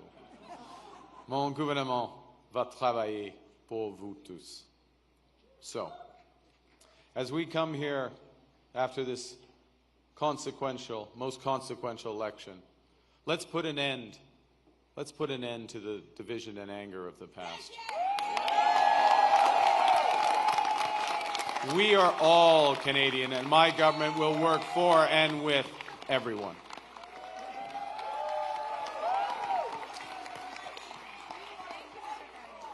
I began with humility, but Canadians are ambitious. And now, more than ever, it is a time for ambition. It is a time to be bold, to meet this crisis with overwhelming positive force of a united Canada. Because we are going to build, baby, build.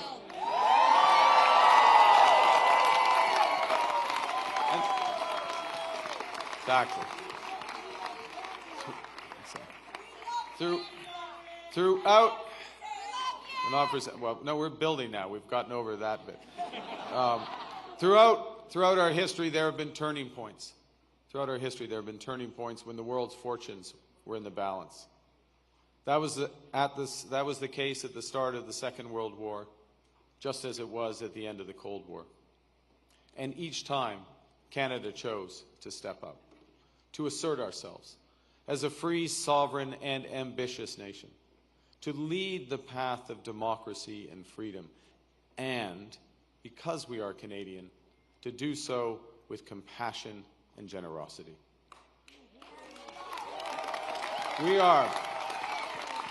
We are once again at one of those hinge moments of history. Our old relationship with the United States, a relationship based on steadily increasing integration, is over. The system of open global trade, anchored by the United States, a system that Canada has relied on since the Second World War, a system that, while not perfect, has helped deliver prosperity for a country for decades, is over. These are tragedies, but it's also our new reality. We are over the shock of the American betrayal, but we should never forget the lessons. But you're going to take us forward. We have to look out for ourselves, and above all, we have to take care of each other.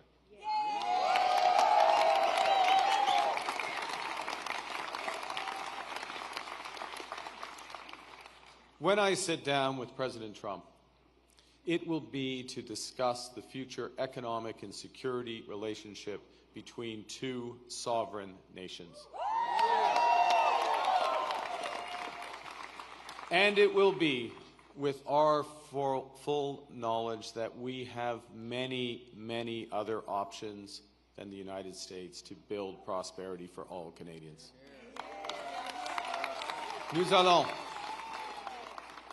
Nous allons renforcer nos relations avec des partenaires fiables en Europe, en Asie et ailleurs. Et si les États-Unis ne veulent plus jouer un rôle de premier plan dans l'économie mondiale, le Canada leur fera.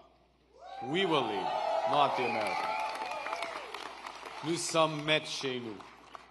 Nous allons bâtir des millions de logements, une superpuissance énergétique, de bonnes carrières dans les emplois spécialisés et une seule économie canadienne par 13.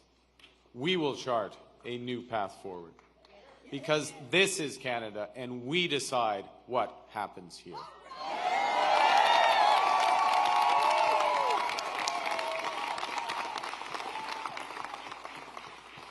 We will need to think big and act bigger.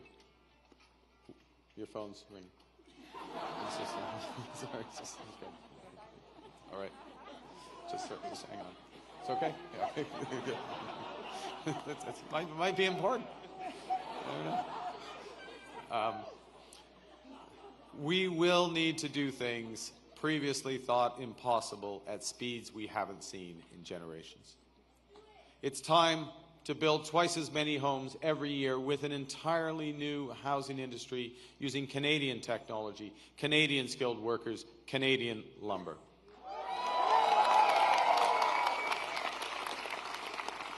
It's time to build new trade and energy corridors, working in partnership with the provinces, territories, and Indigenous peoples. It's time to build hundreds of thousands of not just good jobs, but good careers in the skilled trades. It's time to build Canada into an energy superpower in both clean and conventional energy. And it's time to build an industrial strategy that makes Canada more competitive while fighting climate change.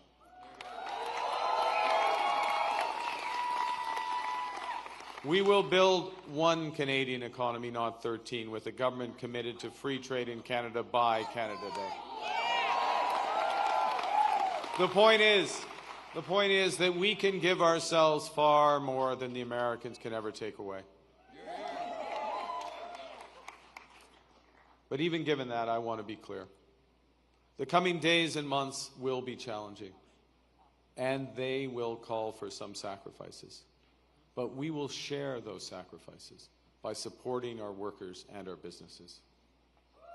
Les défis devant nous sont intimidants, et c'est normal. Les grands changements, comme ceux que nous vivons, sont toujours inquiétants. Nous avons beaucoup de chemin à faire, mais j'ai confiance. J'ai confiance en vous. J'ai confiance au Canada.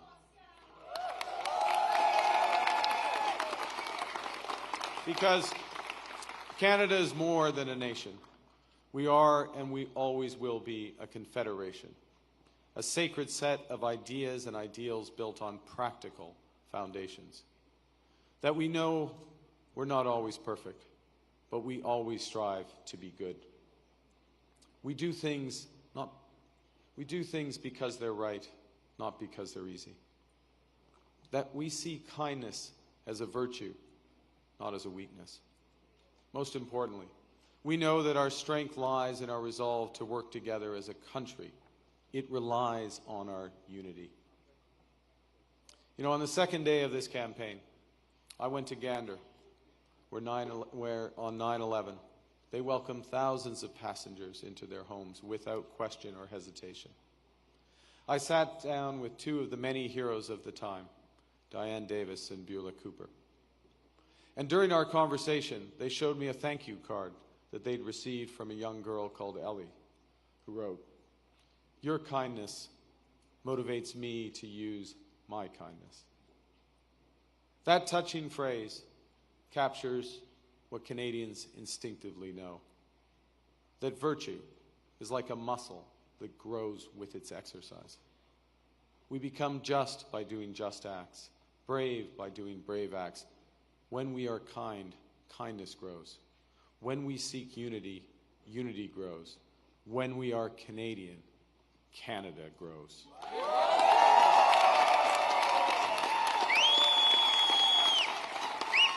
And united over our history, we have done hard, seemingly impossible things. United, we have built one nation in harsh conditions, despite a sometimes hostile neighbor.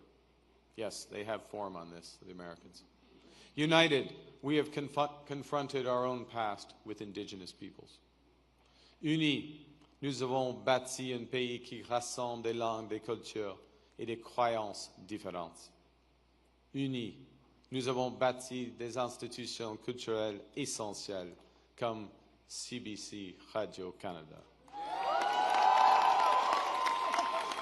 United, we have created universal public health care. And now, in the face of this crisis, united, we are buying Canadian. We are exploring everything this country has to offer. We are supporting our friends and neighbors in the crosshairs of President Trump through a crisis that we did not create. United, we will win this trade war and build the strongest economy in the G7, an economy that works for everyone.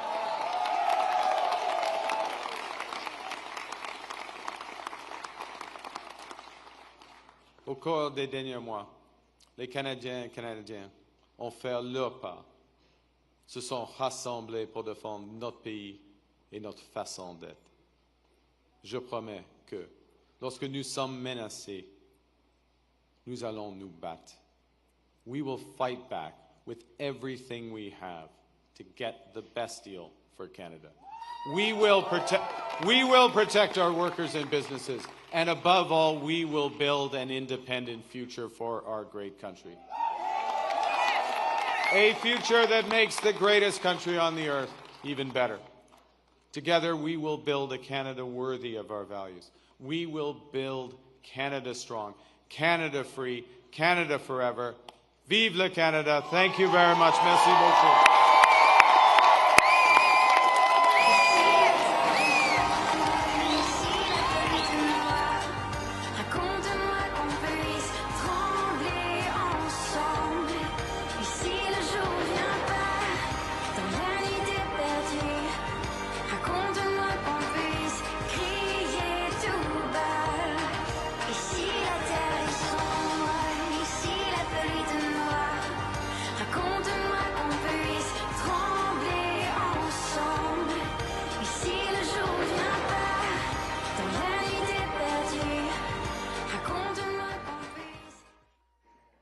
Dear guests, we know it's been a long night. We will ask for another 10 minutes of your patience while we reset the stage for our very special musical guest. Chers invités, nous savons que la soirée a été longue. Nous vous demandons de patienter 10 minutes pendant que nous préparons la scène pour nos invités spéciaux. À tout de suite.